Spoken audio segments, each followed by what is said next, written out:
أعوذ بالله من الشيطان الرجيم. بسم الله الرحمن الرحيم. ومن أحسن قولا ممن دعا إلى الله وعمل صالحا وقال إنني من المسلمين. السلام عليكم ورحمة الله وبركاته. إن الحمد لله نحمده ونستعينه ونستغفره ونعوذ بالله من شرور أنفسنا ومن سيئات أعمالنا. من يهده الله فلا مضل له ومن يضلل فلا هادي له. وأشهد أن لا إله إلا الله وحده لا شريك له. وأشهد أن محمدا عبده ورسوله. يا أيها الذين آمنوا اتقوا الله حق تقاته ولا تموتن إلا وأنتم مسلمون. يا أيها الناس اتقوا ربكم الذي خلقكم من نفس واحدة وخلق منها زوجها وبث منهما رجالا كثيرا ونساء. واتقوا الله الذي تساءلون به والأرحام إن الله كان عليكم رقيبا. يا أيها الذين آمنوا اتقوا الله وقولوا قولا سديدا يصلح لكم أعمالكم ويغفر لكم ذنوبكم ومن يطع الله ورسوله فقد فاز فوزا عظيما. أما بعد فإن خير الحديث كتاب الله وخير الهدي هدي محمد صلى الله عليه وسلم وشر الأمور محدثاتها وكل محدثة بدعة وكل بدعة ضلالة وكل ضلالة في النار. أما بعد فأعوذ بالله من الشيطان الرجيم. يا أيها الذين آمنوا اتقوا الله وابتغوا إليه الوسيلة وجاهدوا في سبيله لعلكم تفلحون.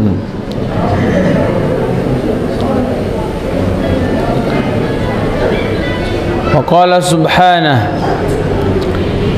إنه من يشرك بالله فقد حرم الله عليه الجنة ومأواه النار وما للظالمين من أنصار. وقال سبحانه والذين اتخذوا من دونه أولياء ما نعبدهم إلا ليقربونا إلى الله زلفى. وقال النبي صلى الله عليه وسلم من عمل عملا ليس عليه أمرنا فهو رد.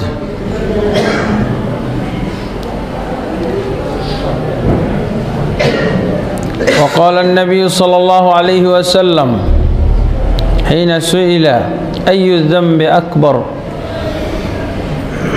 قال أن تجعل لله ندا وهو خلقك.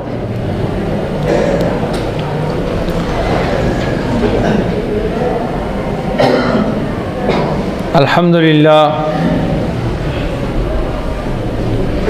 আজকে আল্লাহ তাবারক ওয়া তাআলার অশেষ মেহেরবানি এবং বিশেষ দয়ায় পুরান ঢাকার ঐতিহ্যবাহী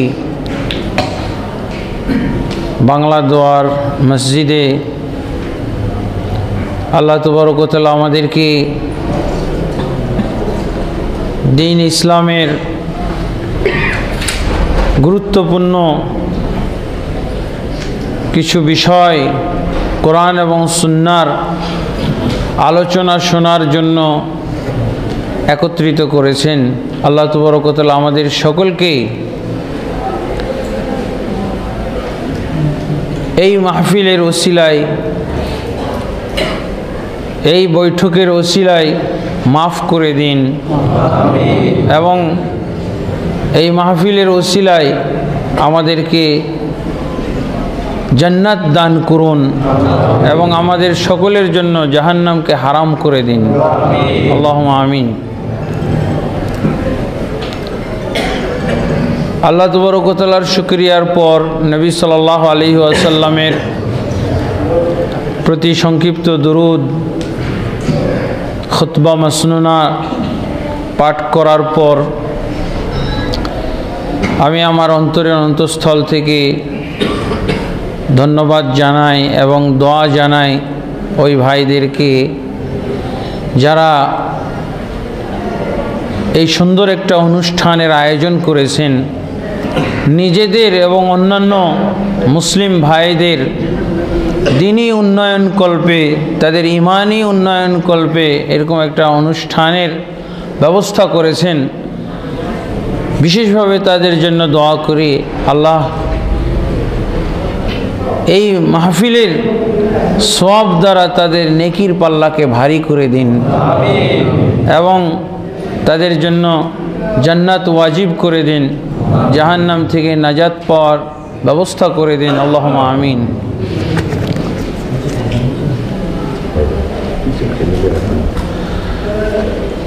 আপনারা ইতিমধ্যে আজকের আলোচনার বিষয় শুনেছেন, ওসিলার শরঈ এবং ওসিলার গैर শরঈ অর্থাৎ শরঈ ওসিলা এবং গैर শরঈ ওসিলা সম্পর্কে আলোচনা এবং তার প্রকারভেদ। সহজ কথায় ইসলামের দৃষ্টিতে বৈধ ওসিলা এবং অবৈধ ওসিলা, তার প্রকারভেদ, এই বিষয় নিয়ে আলোচনা। তো আমি আমার আলোচনা শুরু করার পূর্বে এই বিষয়টার একটু গুরুত্ব বলতে চাই।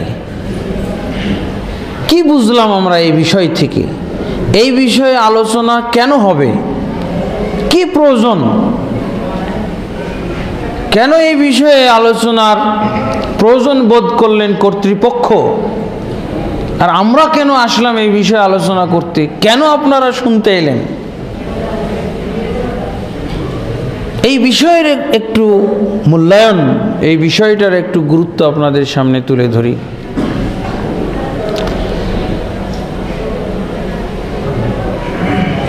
আমরা সকলেই জানি, আমরা যে ইসলাম আজকে পালন করছি, যে ইসলামের আজকে আমরা পরিচয় দিয়ে যাচ্ছি, এই ইসলামের একটা ইতিহাস আছে। সংক্ষেপে এর ইতিহাসটা হলো, ইসলামের পূর্বে একটা জাহেলি সমাজ ছিল, জাহেলি ব্যবস্থা ছিল, জাহেলি যুগ ছিল। সেই জাহেলিয়াত আল্লাহর পছন্দ হয় নাই। সেই জাহেলিয়াত আল্লাহ তাবারক ওয়া তাআলা অপছন্দ করেছিলেন। সেই জাহেলিয়াতকে দূর করে তার স্থানে ইসলামকে আল্লাহ তাবারক ওয়া তাআলা এনেছেন।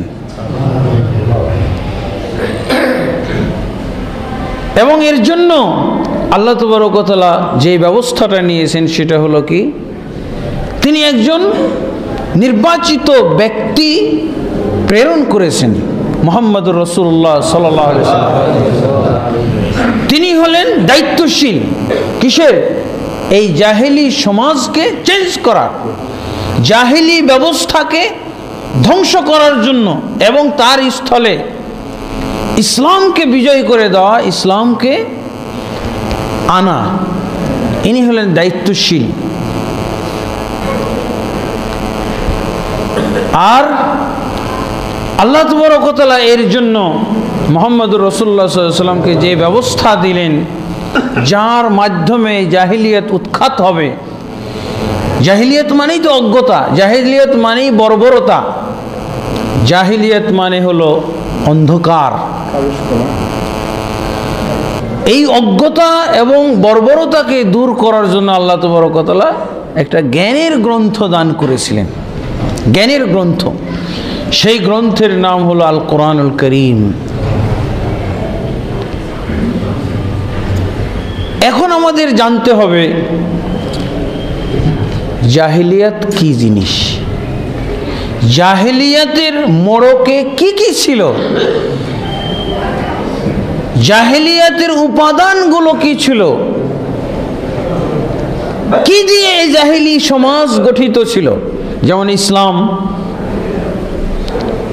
গঠিত হয়েছে নির্দিষ্ট কিছু নিয়ম কানুন, ইবাদত আমল, বিধি বিধান দ্বারা। তো সেই জাহেলিয়াতের উপাদানগুলো কি ছিল, যেই জাহেলিয়াতকে আল্লাহ পছন্দ করলেন না, সেই জাহেলিয়াতের উপাদানগুলো কি ছিল, জাহেলি যুগের কর্মকাণ্ড কি ছিল, কি তাদের কার্যকলাপ ছিল।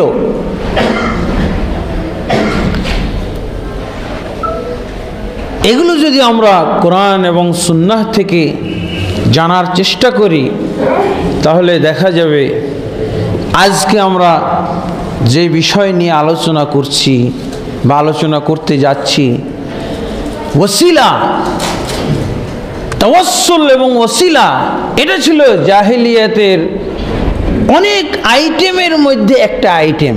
জাহেলিয়াত গঠিত হয়েছিল যেসব আইটেম দ্বারা, জাহেলিয়াত সজ্জিত হয়েছিল, জাহেলিয়াত সন্নিবেশিত হয়েছিল, জাহেলিয়াত গঠিত হয়েছিল যে সমস্ত কার্যক্রম, যে সমস্ত কার্যকলাপ দ্বারা, এগুলোর মধ্যে একটা ছিল কি, ওসিলা। এই জন্য আমরা বলবো যে জাহেলিয়াত না চিনলে ইসলামও চিনব না। এই গরজ থেকে আজকের এই অনুষ্ঠানের আয়োজন করা হয়েছে। যেহেতু জাহেলিয়াতকে উৎখাত করে ইসলাম এসেছে, অতএব এই জাহেলিয়াতকে না চিনলে ইসলাম চেনা কঠিন হয়ে যাবে। জাহেলিয়াত চেনার ক্ষেত্রে যার যতটুকু গ্যাপ আছে, ইসলাম চেনার ক্ষেত্রে তার অতটুকুই গ্যাপ পাওয়া যাবে। বরং ওমর ইবনে খাত্তাব রাদিয়াল্লাহু আনহু বলছেন, জাহেলিয়াত না চিনলে ইসলামই ধ্বংস হয়ে যাবে।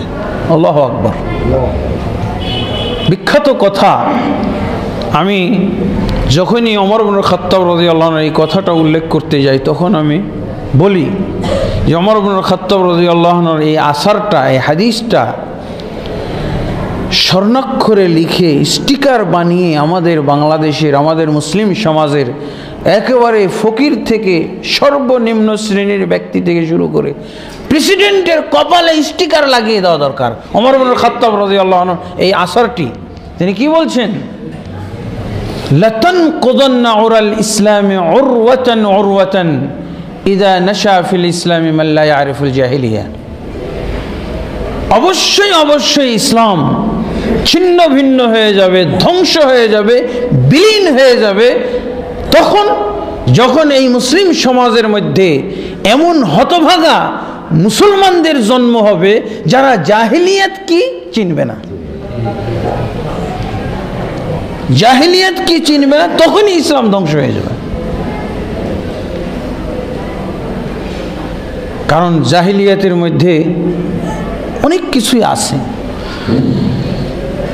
এই জাহেলিয়াত গঠিত হয়েছিল যে সমস্ত জিনিস দ্বারা, আইটেম দ্বারা, উপাদান দ্বারা, তার একটা জিনিস হচ্ছে এই ওসিলা।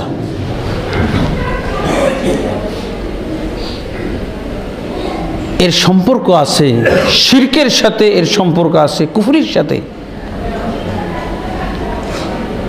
এই জন্য যারা আকীদাবিদ, যারা আকীদার বিজ্ঞ আলেম, গবেষক, তারা এই জাহিলিয়াতের আইটেমগুলোকে একটা একটা করে চিহ্নিত করেছেন, চিহ্নিত করে ওগুলোকে ইসলাম ভঙ্গের কারণ নাম দিয়ে দিয়েছেন। আপনি যখনই একটা করে জাহিলিয়াত কায়েম করবেন, তখন ইসলাম মাইনাস হতে থাকবে, ইসলাম মাইনাস হবে। আর জাহিলিয়াতের বিষয়গুলো এমন যে একটা জাহিলি কাজ যদি কেউ করে, পুরো ইসলাম ধ্বংস হয়ে যাবে। এটা কিন্তু ওই যে অঙ্কবিদ্যার মতো নয় যে 10 থেকে 2 মাইনাস করলে 8 থেকে গেল। ইসলামের বিষয়টা এরকম নয়, এক মাইনাস করলে, এক প্লাস করলে ইসলাম শেষ। জাহিলি আইটেমগুলোর, উপাদানগুলোর একটা যদি ইসলামে আপনি প্লাস করে দেন, যোগ দিয়ে দেন, তাহলে ইসলাম ধ্বংস। ইসলামের একটা জিনিস যদি আপনি মাইনাস করে দেন, তাহলে ইসলাম ধ্বংস। যেমন আসেন, ইমানের 6টা রুকন। আপনি বলতেছেন যে ফেরেশতা এদেরকে দেখা যায় না, আমি 5টা মানি, বিশ্বাস করি, একটা বাদ। যেহেতু ফেরেশতা দেখা যায় না, কখনো সাক্ষাৎ হয় না এদের সাথে, এরা আছে কি না কে জানে, দরকার কি এদেরকে বিশ্বাস করার? তাহলে একটা মাইনাস হলো। একটা মাইনাস হওয়াতে কয়টা থাকলো? 5টা থাকলো না শেষ? শেষ। অঙ্কবিদ্যা না এটা। একটা মাইনাস করলে 5টার বলে এখন আমি চলবো, এই চলার কোনো উপায় নাই, কাফের হয়ে যাবে, মুরতাদ হয়ে যাবে একটার কারণে। ইসলামের 5টা রুকন আমি একটা মাইনাস করে দিলাম। সালাত পড়ার, নামাজ পড়ার আমার সময় নাই, রোজাটা চলে মাসে, বছরে একবার, 1 মাস কষ্ট মষ্ট করে দৈনিক 5 বার সালাত পড়তে হবে, এটা বাদ, আমি 4টা নিয়ে চলবো। আমার ইসলাম 4-এর উপরে ভর করে চলবে। একটা মাইনাস হলে কয়টা মাইনাস হবে? সব মাইনাস। এইরকম ভাবে জাহিলি যে আইটেমগুলো, জাহিলি আইটেমগুলোর মধ্যে একটা আইটেম, প্রধান আইটেম আমরা কি জানি? শিরক। শিরক। এই শিরক যদি কেউ যোগ করে, আমি ইবাদতও করব, শিরকও করব, কি হবে? ইসলাম মাইনাস হয়ে যাবে। শিরক থাকবে, ইসলাম মাইনাস হয়ে যাবে। এটা ইসলামের জন্য প্রয়োজন, ইসলাম বিধ্বংসী। এই জন্য আকীদাবিদ আলেমরা এটাকে ইসলাম ভঙ্গের কারণের মধ্যে 1 নম্বর কারণ হলো শিরক, 2 নম্বর কারণ হলো এই যে এটা তাওয়াসসুল, ওসিলা। ওসিলা মানে তাকাররুব ইলাল্লাহ, আল্লাহর কাছে নৈকট্য অর্জন করা, আল্লাহ তাবারক ওয়া তাআলার কাছে সান্নিধ্যে পৌঁছার চেষ্টা করা কোনো মাখলুকের মাধ্যমে, কোনো মাখলুক, কোনো ব্যক্তি বস্তুর মাধ্যমে আল্লাহর কাছে, আল্লাহর সান্নিধ্যে পৌঁছা, অথবা কোনো শরঈ মাধ্যমে আল্লাহ তাবারক ওয়া তাআলার কাছে পৌঁছার চেষ্টা করা। তাহলে আশা করা যায় যে বোঝা গেছে আজকের বিষয়ের গুরুত্বটা। তাহলে এভাবে যদি এই বিষয়ের গুরুত্বটা জানতাম, বুঝতাম, যখন আমরা এই হ্যান্ডবিল বা লিফলেটটা পড়েছিলাম, বিজ্ঞপ্তিটা পড়েছিলাম, আজকে মসজিদে জায়গা হইতো না। আল্লাহু আকবার, এত গুরুত্বপূর্ণ বিষয় না জানলেই আমি জাহিলিয়াতের মধ্যে পড়ে যাব।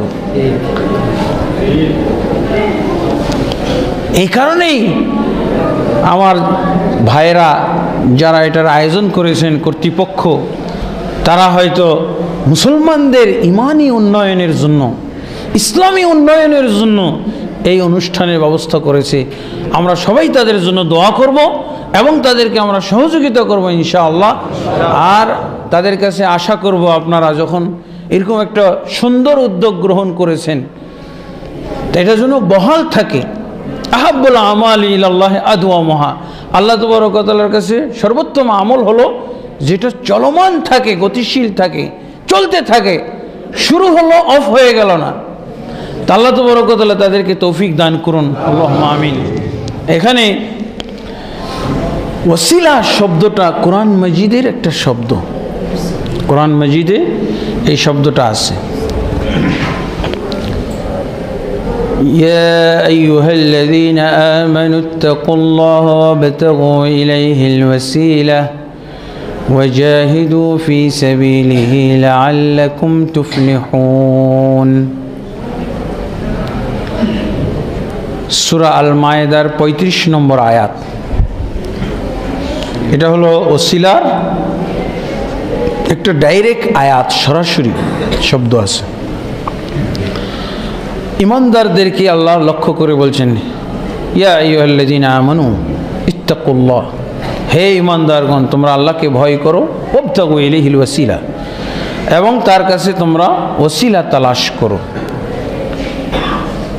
ওয়াজাহিদু ফি সাবিলিহি, এবং তোমরা তার রাস্তায় জিহাদ করো, লাআল্লাকুম তুফলিহুন, যাতে তোমরা সফল কাম হতে পারো। এখানে আয়াত আছে, আয়াতের তাফসীর আছে। তাফসীরের কারণেও আমরা অনেক সময় বিভ্রান্তির মধ্যে পড়ে যাই, কারণ তাফসীরও বিভিন্ন ধরনের আছে। তাফসীর আছে হেদায়েত করার তাফসীর, কোরআনের সঠিক অর্থ এবং মর্ম বোঝানোর তাফসীর, আর একটা হলো কোরআনের সঠিক অর্থ এবং মর্ম থেকে বিচ্ছিন্ন করার গুমরাহির দিকে ঠেলে দেওয়ারও তাফসীর আছে, গুমরাহির দিকে ঠেলে দেওয়ারও তাফসীর আছে। আর কেউ যখন কোরআন দ্বারা গুমরা হয়, সে নিজেও বুঝতে পারে না যে আমি গুমরা হয়ে গেলাম, এবং যারা তাকে দেখতেছে গুমরা হয়ে গেছে, তারা তাকে আর হেদায়েতের দিকে ফিরিয়েও আনতে পারে না। এই হলো অবস্থাটা। তো আমাদের সমাজে এই আয়াতের যে তাফসীর পাওয়া যায়, সেটা হলো তারা ডাইরেক্ট বলতেছে, আল্লাহ বলছেন হে ইমানদারগণ তোমরা আল্লাহকে ভয় করো এবং তার কাছে ওসিলা তালাশ করো, তার কাছে ওসিলা তালাশ করো। এই ওসিলার ডাইরেক্ট অর্থ করা হয় যে পীর মুর্শিদ ধরো, পীর মুর্শিদ ধরো। এই হলো আমাদের সমাজে একটা এই আয়াতের তাফসীর, এবং এই তাফসীর থেকে কত পীরের জন্ম হলো, কত পীরের আস্তানা জমজমাট হয়ে গেল। কোরআন মানলে পীর ধরতে হবে, এই আয়াতের মর্ম এখন কি এসে গেল? এই আয়াতের নির্দেশনা হলো তুমি যদি কোরআন মানো তাহলে পীর ধরতে হবে, কোরআনে পীর ধরার কথা আছে। তাফসীর ভুল, তাদের দর্শন ভুল, তাদের আয়োজন ভুল, তাদের আস্তানা ভুল, পীর ভুল, মুরিদ ভুল, সব ভুলের উপরে কায়েম। এখন গোড়াই গলদ হয়ে গেছে যাদের গোড়া।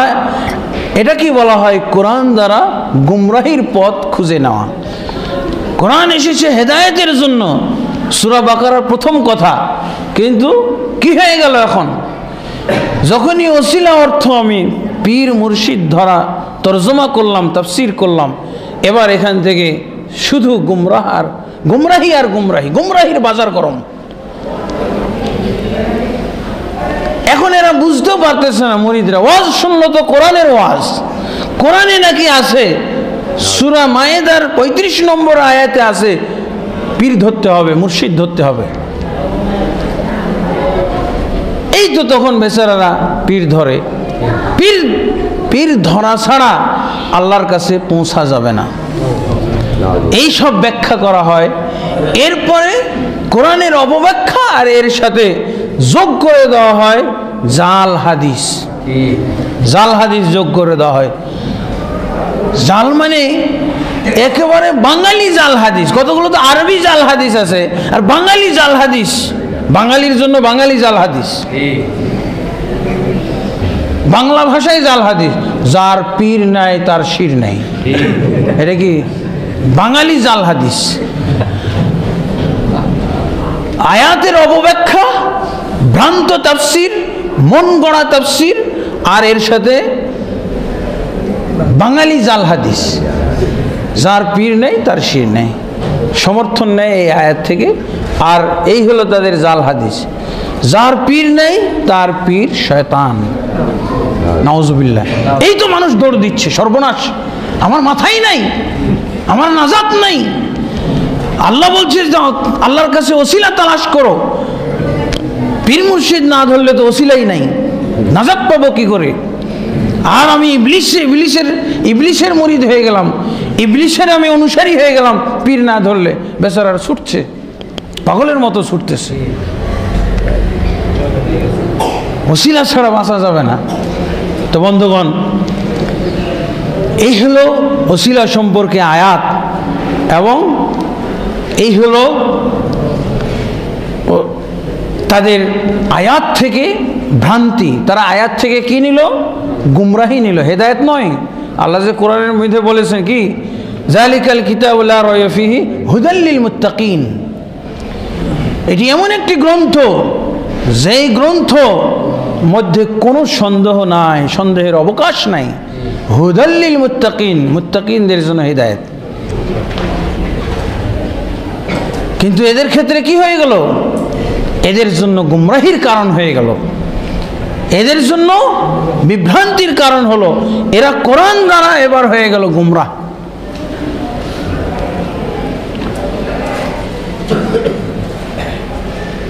এই যে ব্যাখ্যাটা নেওয়া হলো, এই ব্যাখ্যাটাই জাহিলি যুগের দর্শন ছিল।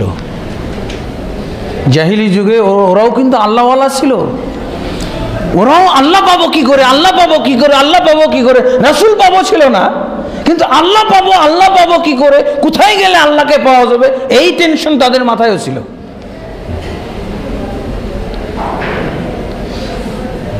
এই আল্লাহ পাওয়ার কারণে এই যে লোকগুলো মুরিদ ধরতেছে, পীর ধরতেছে, মুরিদ হচ্ছে কেন? আল্লাহকে পাওয়ার জন্য না? ওরা ব্যাখ্যাই দেয় তো, আল্লাহই তো বলতেছেন, হে ঈমানদারগণ তোমরা আল্লাহকে ভয় করো, আর সাথে সাথে যে শব্দটা বলা হয়েছে ওয়াবতাগু ইলাইহিল ওয়াসিলা, এবং তোমরা তার কাছে ওসিলা তালাশ করো। ওসিলা লাগবে, আল্লাহর কাছে ডাইরেক্ট পৌঁছা যাবে না, ওসিলা লাগবে।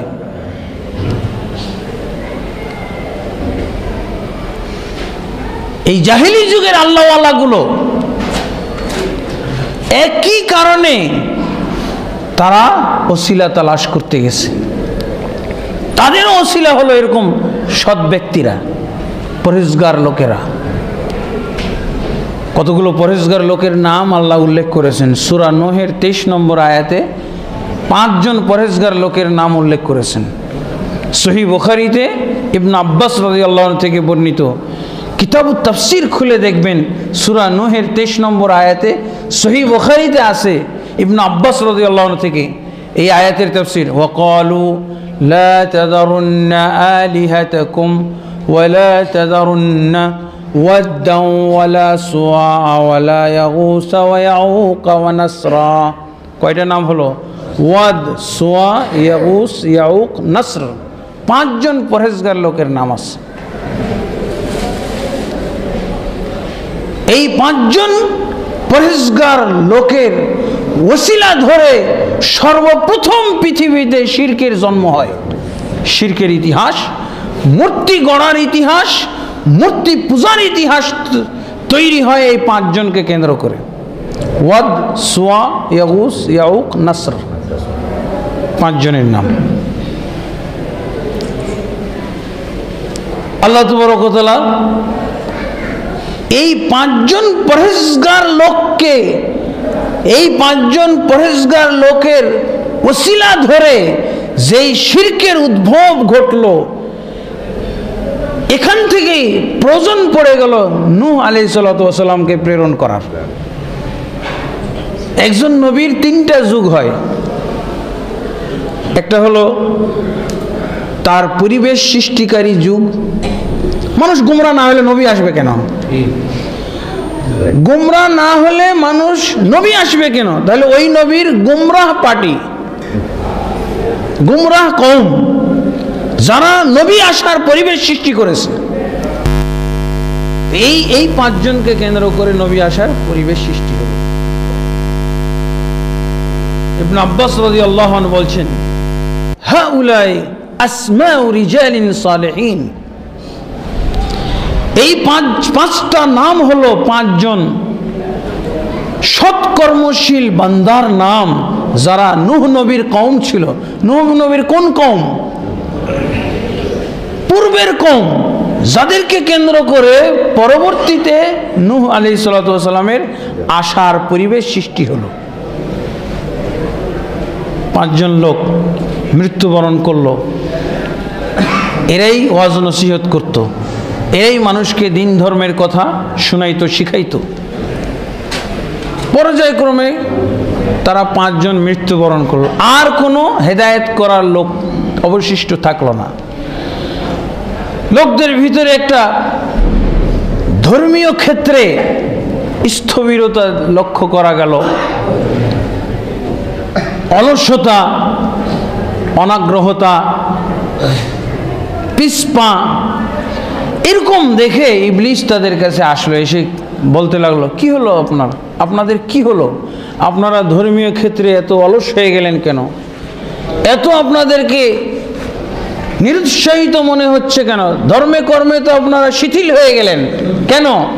এই 5 জন লোক মারা গেছে তাই? চিন্তার কোনো কারণ নাই, এই 5 জন লোক আমি আবার এনে দেব আপনাদেরকে। কিভাবে? তাদের যেমন চেহারা ছিল, যেমন গঠন ছিল, যেমন আকৃতি ছিল, সুরত ছিল, এই সুরতে আমি তাদেরকে বানিয়ে দেব, মানে মূর্তি বানিয়ে দেব। তখন কি হবে? এদেরকে দেখে আপনারা ধর্মীয় প্রেরণা আবার জাগিয়ে তুলতে পারবেন, আবার আপনারা ইসলামের ক্ষেত্রে একটা প্রেরণা লাভ করবেন, উজ্জীবিত হয়ে উঠবেন। বুঝি তাই নাকি? তাহলে বানিয়ে দাও। এই তো বানিয়ে দেওয়া হলো, ইবলিস 5 জনের মূর্তি বানিয়ে দিল। এরপর এই 5 জনকে কেন্দ্র করে কিছুদিন তো ইবলিস যা যুক্তি দিয়েছিল সেই যুক্তি মোতাবেক কাজ হলো। যখন তাদের আকৃতিগুলো, তাদের ছবিগুলো দেখতো, তাদের মূর্তিগুলো দেখতো, তখন মনে পড়ে যেত অনেক উপদেশ। এমনি আজকে হয়তো আমার ওয়াজের কোনো অংশই মনে থাকবে না, আবার যখন আসবো পরের দিন তখন মনে হয় উনি তো এটা বলে গেছিলেন, আবার আসছেন, দেখলেই মনে পড়ে যাবে। ওয়াজ যা করে গেলাম এর মনে নেই, কিন্তু যখন আবার দেখবেন তখন হ্যাঁ উনি তো এই কথাগুলো বলছিলেন, মনে আসবে। তো এরকম কিছু কাজ হলো তাদের। কিন্তু ইবলিসের তো চিন্তা ছিল সুদূর প্রসারী, এই লোকগুলোকে গুমরাহ করা নাই, এদের পরবর্তী যে জেনারেশন আসবে এরা তো বুঝবে না কি কারণে এদের জন্ম। এগুলো যদি থাকে, এগুলো দিয়ে যদি কাজ হয়, এগুলো যদি তাদের ভক্তি ভাজন হয়, তো এগুলোর যত্ন তো করতে হবে, ময়লা মাটি পড়তে পারে না। পরবর্তী জেনারেশন লোকেরা এগুলোর সেবা করতে দেখেছে। কিন্তু ওই যে প্রেরণার ব্যাপারটা, ধর্মীয় প্রেরণা আসবে, এটা তো হলো অনেকটা অন্তরের ব্যাপার, মনের ব্যাপার, এটা তো আর প্রকাশ্য ব্যাপার ছিল না। পরবর্তীতে তারা দেখলো যে আমাদের বাপদাদারা এদেরকে কত সম্মান করত, সেবা করত, আমরা মনে হয় এদের কোনো সেবাই করতেছি না, এদের সম্মান ভক্তি আমরা করতে পারতেছি না। এই তো শুরু হয়ে গেল সিজদা করা। কিভাবে? এরপরে এগুলো ছিল 5 জন রিজালুন সালেহিন, সৎকর্মশীল 5 জন বান্দা। এরপরে পর্যায়ক্রমে হয়ে গেল ইলাহ আলিহা। ইলাহুন এর বহু বচন হলো আলেহা। এদেরকে তারা মাবুদ ধারণা করা শুরু করলো। দেখছেন, এগুলো যদি না থাকতো তাহলে এই বাতিল মাবুদগুলোর অস্তিত্ব হতো না। নূহ নবী এসে এবার দাওয়াত শুরু করলেন এগুলোর বিরুদ্ধে। এগুলোকে কেন্দ্র করে এবার দেখছে আল্লাহকে সেজদা হবে, আল্লাহকে ভক্তি দেওয়া হবে, আল্লাহর তাজিম হবে, হ্যাঁ, আল্লাহর আনুগত্য হবে, আল্লাহর দাসত্ব হবে। কিন্তু দেখা যাচ্ছে ওয়াদ, সুয়া, ইয়াগুস, ইয়াউক, নাসর এদের সব ইবাদতে মশগুল। তখন উনি তাদেরকে দাওয়াত দিলেন, ইয়া কওমি মা লাকুম মিন ইলাহিন গায়রুহু, আল্লাহ ছাড়া তোমাদের জন্য কোনো ইলাহ নাই। ওরা এর প্রতিবাদে দাওয়াত দিল কি, ক্বালু লা তাযারুন্না আলিহাতাকুম, হে আমাদের জাতি, তোমরা এই নূহ পাগলের কথা শুনে তোমাদের মাবুদগুলোকে ছেড়ে দিও না। নাউযুবিল্লাহ, মাবুদগুলোকে ছেড়ে দিও না। আলিহাতাকুম, আলিহা হলো ইলাহুনের বহুবচন। দেখছেন, ছিল রিজালুন সালেহিন, সৎকর্মশীল বান্দা, আর এরা বলতেছে আলিহাতাকুম, তোমাদের ইলাহগুলোকে ছেড়ে দেয় না। ওয়াদ কেউ ছেড়ো না, সুয়া, ইয়াগুস, ইয়াউক, নাসর কেউ ছাড়বে না। এগুলো হয়ে গেল মাবুদ। তবে এই মূর্তিগুলো নূহ নবীর যুগ থেকে শুরু করে আমাদের নবী মুহাম্মদুর রাসূলুল্লাহ সাল্লাল্লাহু আলাইহি ওয়াসাল্লামের যুগ পর্যন্ত, জাহিলি যুগ পর্যন্ত তারা এসেছে। এই মূর্তিগুলো জাহিলি যুগকেও সজ্জিত করেছিল, নাউজুবিল্লাহ। এই মূর্তিগুলোই সংস্করণ হয়ে মক্কা পর্যন্ত এসেছিল। বিভিন্ন গোত্রের ভিতরে এই মূর্তিগুলো সংরক্ষিত ছিল। তারা কি বলতো? তারা কিন্তু পূর্বের ইতিহাস ভুলে যায়নি। এই মক্কার লোকেরা আল্লাহওয়ালা হওয়ার কারণে কি বলছো? আল্লাযীনা ইত্তাখাযু মিন দুনিহি আউলিয়া, যারা আল্লাহকে বাদ দিয়ে ওলি আউলিয়া গ্রহণ করেছিল। ওলির বহু বচন হলো আউলিয়া। ওলি আউলিয়া গ্রহণ করেছিল। তারা কি বলেছিল মক্কার লোকেরা? মা না'বুদুহুম ইল্লা লিয়ুকাররিবুনা ইলাল্লাহি যুলফা, আমরা এদের আনুগত্য, এদের দাসত্ব তো এই জন্য করতেছি না যে এরা আমাদের মাবুদ, বরং আমরা এদের আনুগত্য এবং দাসত্ব করছি এই জন্য যে এরা আমাদেরকে আল্লাহর সান্নিধ্যে পৌঁছে দিবে। দেখছেন, এই মক্কার কাফেররা, জাহিলি যুগের লোকগুলো কি বলতেছে? মা না'বুদুহুম ইল্লা লিয়ুকাররিবুনা ইলাল্লাহি যুলফা, আমরা শুধু এদের ইবাদত করি এই জন্য যে এরা আমাদেরকে আল্লাহর সান্নিধ্যে, আল্লাহর নিকটে পৌঁছে দিবে, আল্লাহর নৈকট্যশীল বানিয়ে দিবে, এই জন্য আমরা এদের ইবাদত করি। তাহলে উদ্দেশ্য কি ছিল? আল্লাহর কাছে পৌঁছা, আল্লাহওয়ালা হওয়া, আল্লাহকে পাওয়ার জন্য। আমাদের সমাজে কি প্রচার করা হয়? এরকমই তো, আল্লাহকে পাইতে হলে মুর্শিদ ধরতে হবে, পীর ধরতে হবে। একই যুক্তি তো। ওরা বলতো আমরা পাপী তাপী বান্দা। তারা আল্লাহকে দুনিয়ার বাদশাদের সাথে তুলনা করত। দুনিয়ার রাজা বাদশাদের কাছে পৌঁছতে হলে কি ডাইরেক্ট পৌঁছা সম্ভব? দূর দূর করে তো তাড়িয়ে দিবে প্রহরীরাই, পাহারাদার যারা আছে তারাই তো তাড়িয়ে দেবে, পাহারাদারদের কাছেই পৌঁছা মুশকিল। তখন কি করতে হয়? মধ্যস্থতা ধরতে হয়, মিডিয়া ধরতে হয়, পিএস ধরতে হয়, সেক্রেটারি ধরতে হয়, হ্যাঁ প্রাইভেট সেক্রেটারি ধরতে হয়, পিয়ন ধরতে হয়, তারপরে রাজা বাদশার কাছে যাওয়া যায়, মন্ত্রীর কাছে যাওয়া যায়। আর আল্লাহ হচ্ছেন আহকামুল হাকিমিন, রাজাধিরাজ, তার কাছে পৌঁছা যাবে সরাসরি? এটা তো হতে পারে না। আমরা পাপী তাপী বান্দা, আমাদেরকে অবশ্যই আউলিয়া, ওলি আউলিয়াদের মাধ্যমে, ওসিলায় আমাদেরকে পৌঁছতে হবে, চেষ্টা করতে হবে। মা না'বুদুহুম ইল্লা লিয়ুকাররিবুনা ইলাল্লাহি যুলফা, আমরা এদের ইবাদত করি শুধু এই জন্য যে ওয়াদ, সুয়া, ইয়াগুস, ইয়াউক, এরা তো পরেশগার লোক, এরা আমাদেরকে আল্লাহর সান্নিধ্যে পৌঁছে দিবে। তা আল্লাহ পর্যন্ত পৌঁছাই ছিল এদের টার্গেট। এটাই আল্লাহ তাবারক ওয়া তাআলা পছন্দ করেন। এটাই হলো জাহিলি যুগের একটা জাহিলিয়াত সাজানো হয়েছিল, যেসব কাজ দিয়ে, যেসব কার্যকলাপ, এইটা হলো একটা। আল্লাহর বান্দা আল্লাহর সাথে সরাসরি সম্পর্ক থাকবে, এদের মাঝে এই ওসিলার মাধ্যমে আল্লাহর সাথে দূরত্ব বজায় রাখার ব্যবস্থা করা হয়েছে। আল্লাহ এবং বান্দার মাঝে দূরত্ব সৃষ্টি করা হয়েছে এই ওসিলা আকীদা আসার পর। আল্লাহ তাবারক ওয়া তাআলা এই জন্য এই ওসিলা নামক আকীদাকে জাহিলিয়াত চিহ্নিত করেছেন। জাহিলি,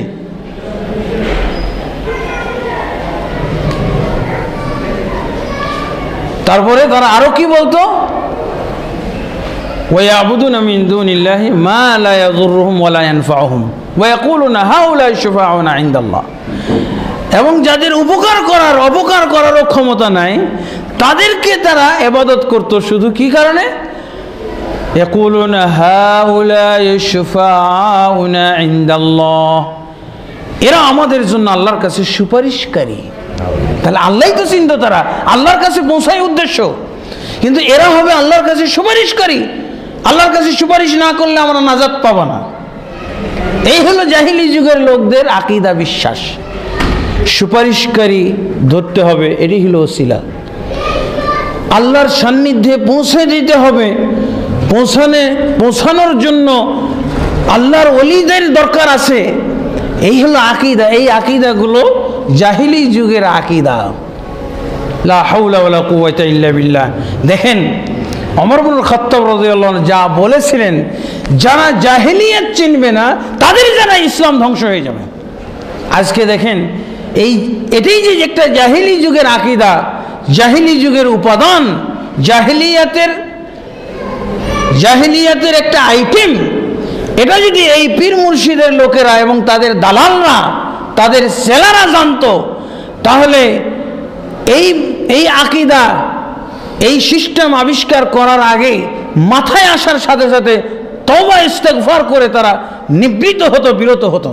কিন্তু এটা জাহিলিয়াত, এটা জাহিলি আকীদা, জাহিলি চিন্তাধারা। এটা না জানার কারণে দেখেন এটাকে ধর্মীয় রূপ চেহারা এবং গাম্ভীর্যতার সাথে তারা এই জাহিলিয়াত চর্চা করে চলেছে। লা হাওলা ওয়ালা কুওয়াতা ইল্লা বিল্লাহ। লম্বা জামা পরে, টুপি পাগড়ি লাগিয়ে ফেরেশতার মতো রূপ চেহারা নিয়ে জাহিলিয়াত চর্চা করছে লাখ লাখ কোটি কোটি লোক নিয়ে। লা হাওলা ওয়ালা কুওয়াতা ইল্লা বিল্লাহ।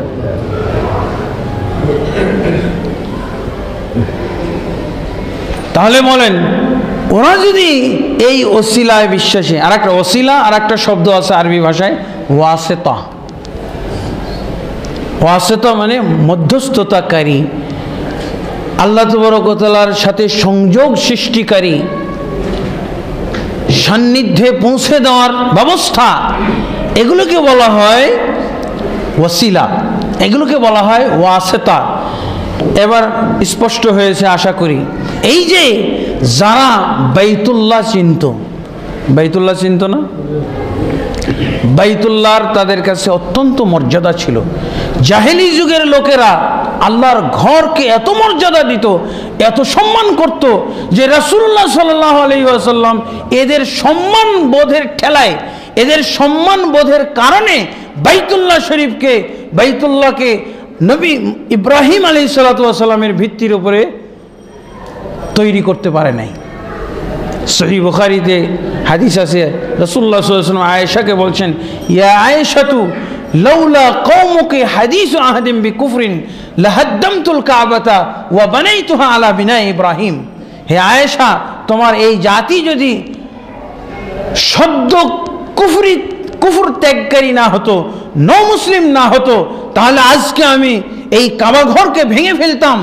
এবং ভেঙে, কারণ এই কাবা ঘর কাদের বানানো ছিল? কাবা ঘর বানানো ছিল, পুনর্নির্মাণ করেছিল এই আবু লাহাব, আবু জাহাল, উতবা, শাইবা, ওলীদ বিন মুগীরা, এই লোকগুলো কাবা শরীফ বানিয়েছিল, কাবা ঘর। রাসূলুল্লাহ সাল্লাল্লাহু আলাইহি ওয়াসাল্লাম কিছুই না, কমিটির একজন নিম্ন স্তরেরও সদস্য ছিলেন না কাবা ঘরের, মসজিদুল হারামের নিম্ন পর্যায়ের সদস্য ছিলেন না মুহাম্মদ সাল্লাল্লাহু আলাইহি ওয়াসাল্লাম। সম্মানী সদস্য এবং নেতা, সদস্যের সভাপতি, না এই কমিটির সভাপতি, সেক্রেটারি, উচ্চ পদস্থ লোকগুলো ছিল এরাই। আবু তালেব, আবু লাহাব, আবু জাহাল, এরা। এখান থেকে একটা কারণও আমরা জানতে পারি, মুহাম্মদ সাল্লাল্লাহু আলাইহি ওয়াসাল্লাম এই মক্কা নগরীতে জন্মগ্রহণ করার পরও এবং এই মক্কা নগরীতে তাকে আল আমিন খেতাব দেওয়ার পরও মুহাম্মদ সাল্লাল্লাহু আলাইহি ওয়াসাল্লামকে এই মক্কা নগরীর লোকেরাই সহ্য করলো না কেন?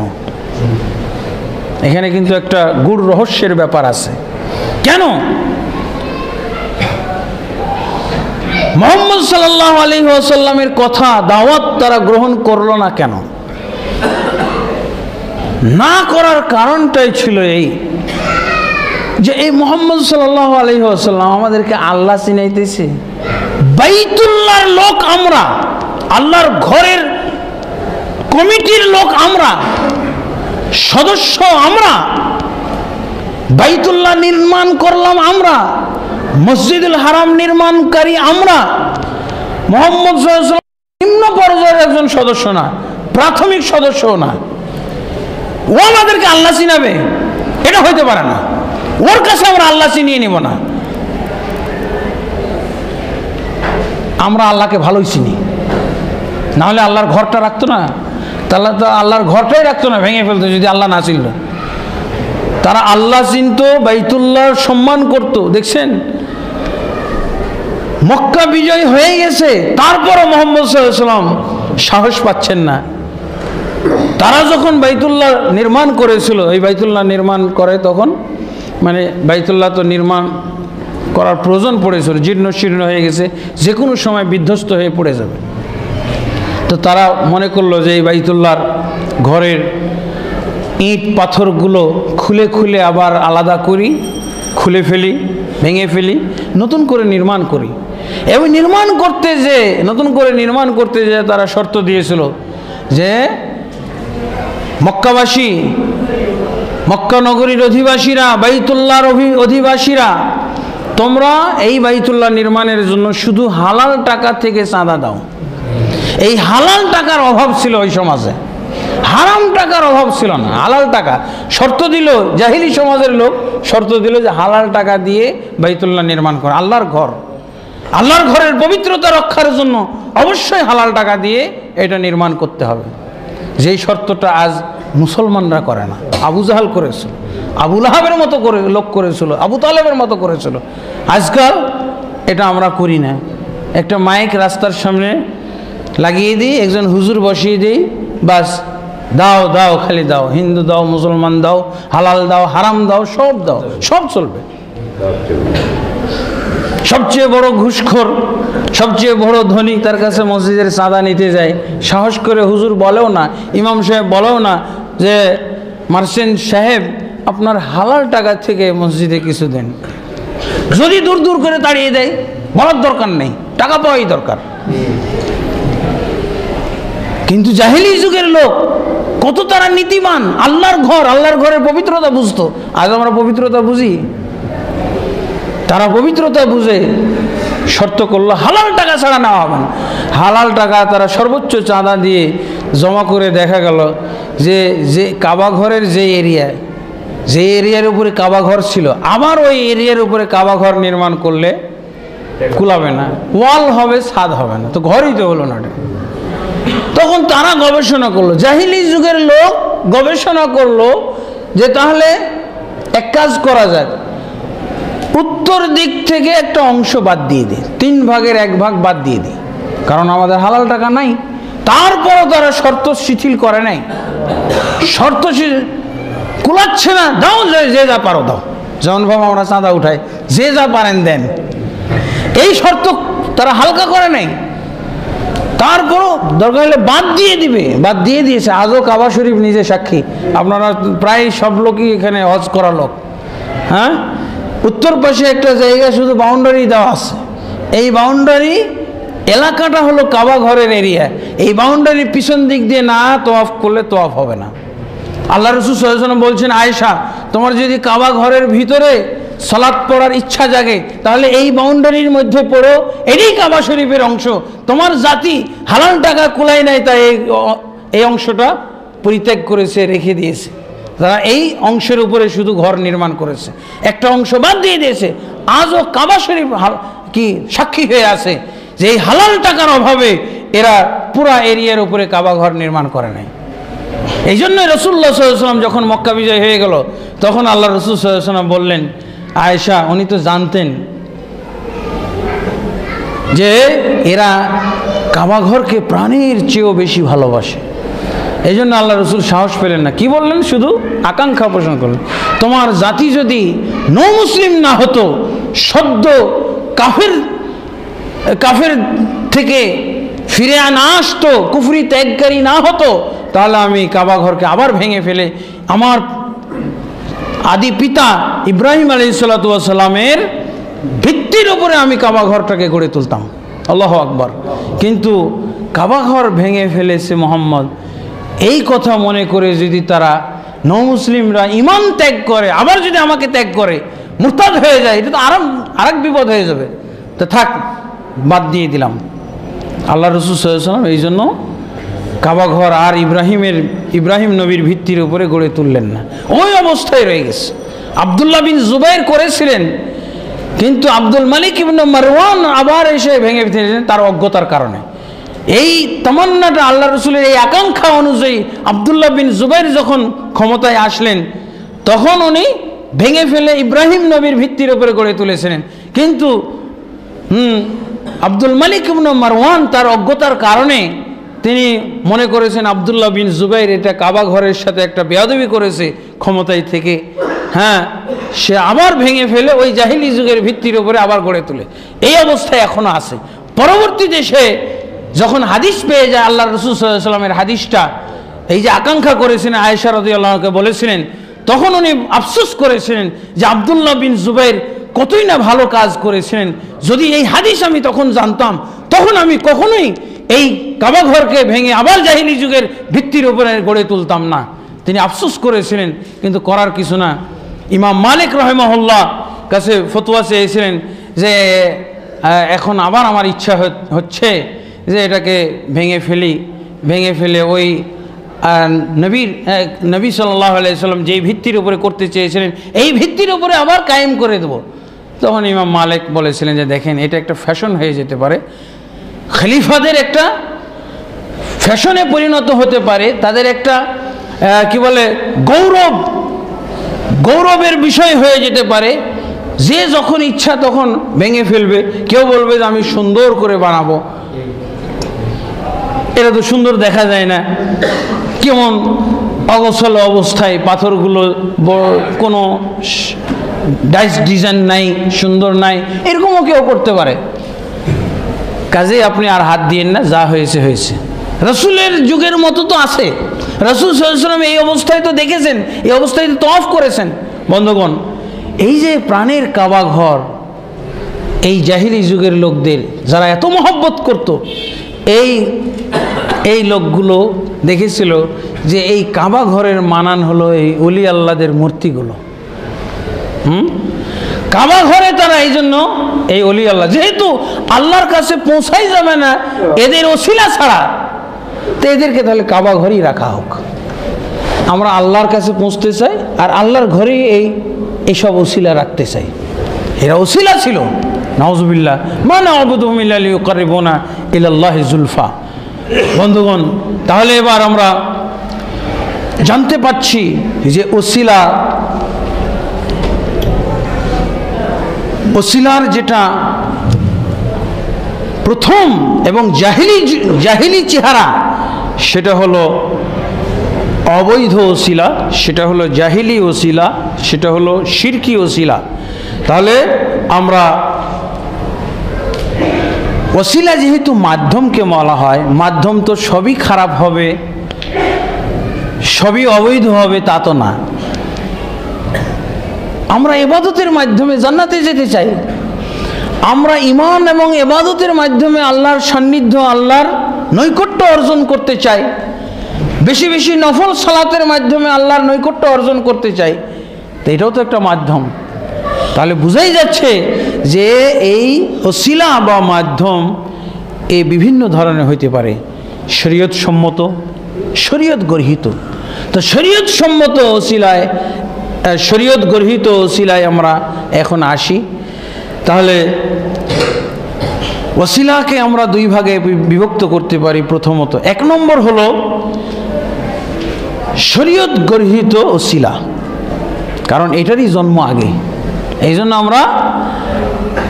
আমরা এর ইতিহাস টেনেছি নূহ নবীর যুগ থেকে।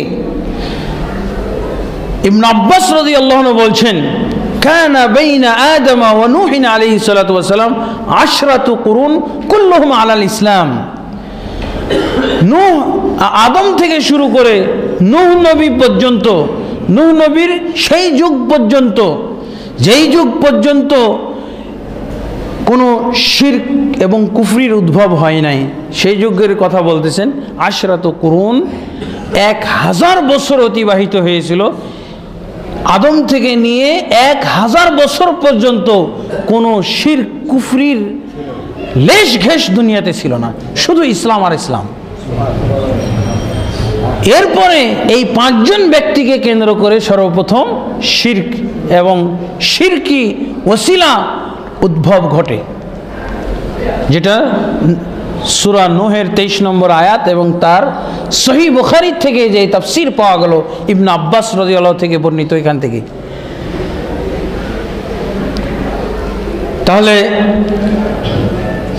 অবৈধ ওসিলা, শিরকি ওসিলা, গায়র শরঈ শরীয়ত গৃহীত ওসিলারই আগে জন্ম।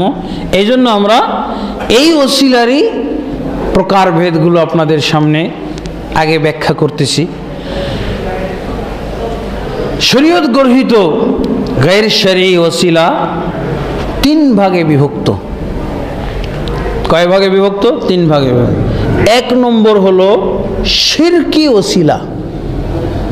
শিরক, এটা কি জাহেলি ওসিলাও বলতে পারেন, যেই ওসিলাটাকে যেইভাবে জাহেলি যুগের লোকেরা ব্যবহার করত এবং যেই ওসিলা চর্চার মাধ্যমে তারা জাহেলিয়াত আপ্যায়ন করেছিল, জাহেলিয়াত আমদানি করেছিল, সেই চেহারাটা হলো কি শিরকি ওসিলা। শিরকি ওসিলা ডাইরেক্ট তাদের কাছে দোয়া করা, ডাইরেক্ট তাদের কাছে ইবাদত করা, এই উদ্দেশ্যে, এই আশায় যে এই আমাদের ইবাদতগুলো, আমাদের দোয়াগুলো আল্লাহ তাবারক ওয়া তাআলার কাছে এরা পৌঁছে দেবে। আর আমরা পাপী তাপী বান্দা, আমরা গুনাহগার বান্দা, ডাইরেক্ট আল্লাহর কাছে যদি আমরা ইবাদত করি, আল্লাহর কাছে প্রার্থনা করি, এটা বরং আল্লাহর থেকে আরো দূরত্ব সৃষ্টি হবে, আল্লাহ আমাদের প্রতি আরো ক্ষিপ্ত হবেন, আরো রাগ হবেন। এই কারণে তারা ওই মিডিয়া মধ্যস্থতাকারীদেরকে ধরতো এবং বলতো, ওই যে সূরা জুমারের যে আয়াত বলেন, মা না'বুদুহুম ইল্লা লিয়ুকাররিবুনা ইলাল্লাহি যুলফা, আমরা এদের ইবাদত করি শুধু আল্লাহর সান্নিধ্যে পৌঁছার জন্য। এরা আমাদেরকে আল্লাহর সান্নিধ্যে, আল্লাহর নিকটে পৌঁছে দিবে। এরা হাউলাই শুফাআউনা ইনদাল্লাহ, এরা আমাদের জন্য আল্লাহর কাছে সুপারিশকারী। এরা আমাদের কাছে, আমাদের জন্য আল্লাহর কাছে সুপারিশকারী, এরা সুপারিশ করবে। এদের সুপারিশ ছাড়া আমাদের নাজাত নাই, আমাদের জান্নাত নাই। নাউযুবিল্লাহি মিন যালিক। তাহলে এটা হলো জাহিলি যুগের ওসিলা, এটাকে বলা হয় শিরকি ওসিলা। আজকাল আমাদের সমাজে এই ধরনের ওসিলা পাওয়া যায়। এই ধরনের ওসিলা কারা চর্চা করতেছে?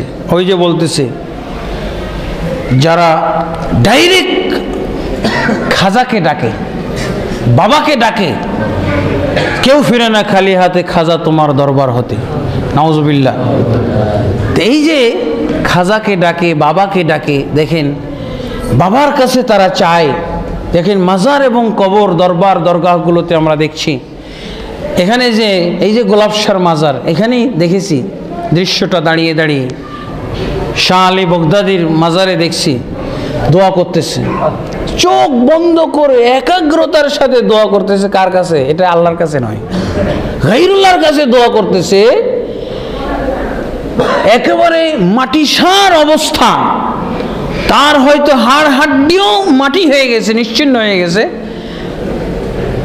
এই মাজারে শুয়ে আছে, আদৌ কেউ আছে কিনা আল্লাহই ভালো জানেন।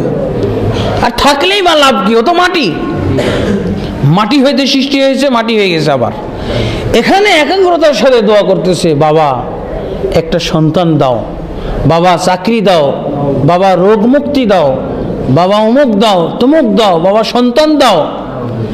এদের কাছে চাইলে নাকি এরা আল্লাহর কাছ থেকে আদায় করে দিয়ে দেয়, নাউজুবিল্লাহ।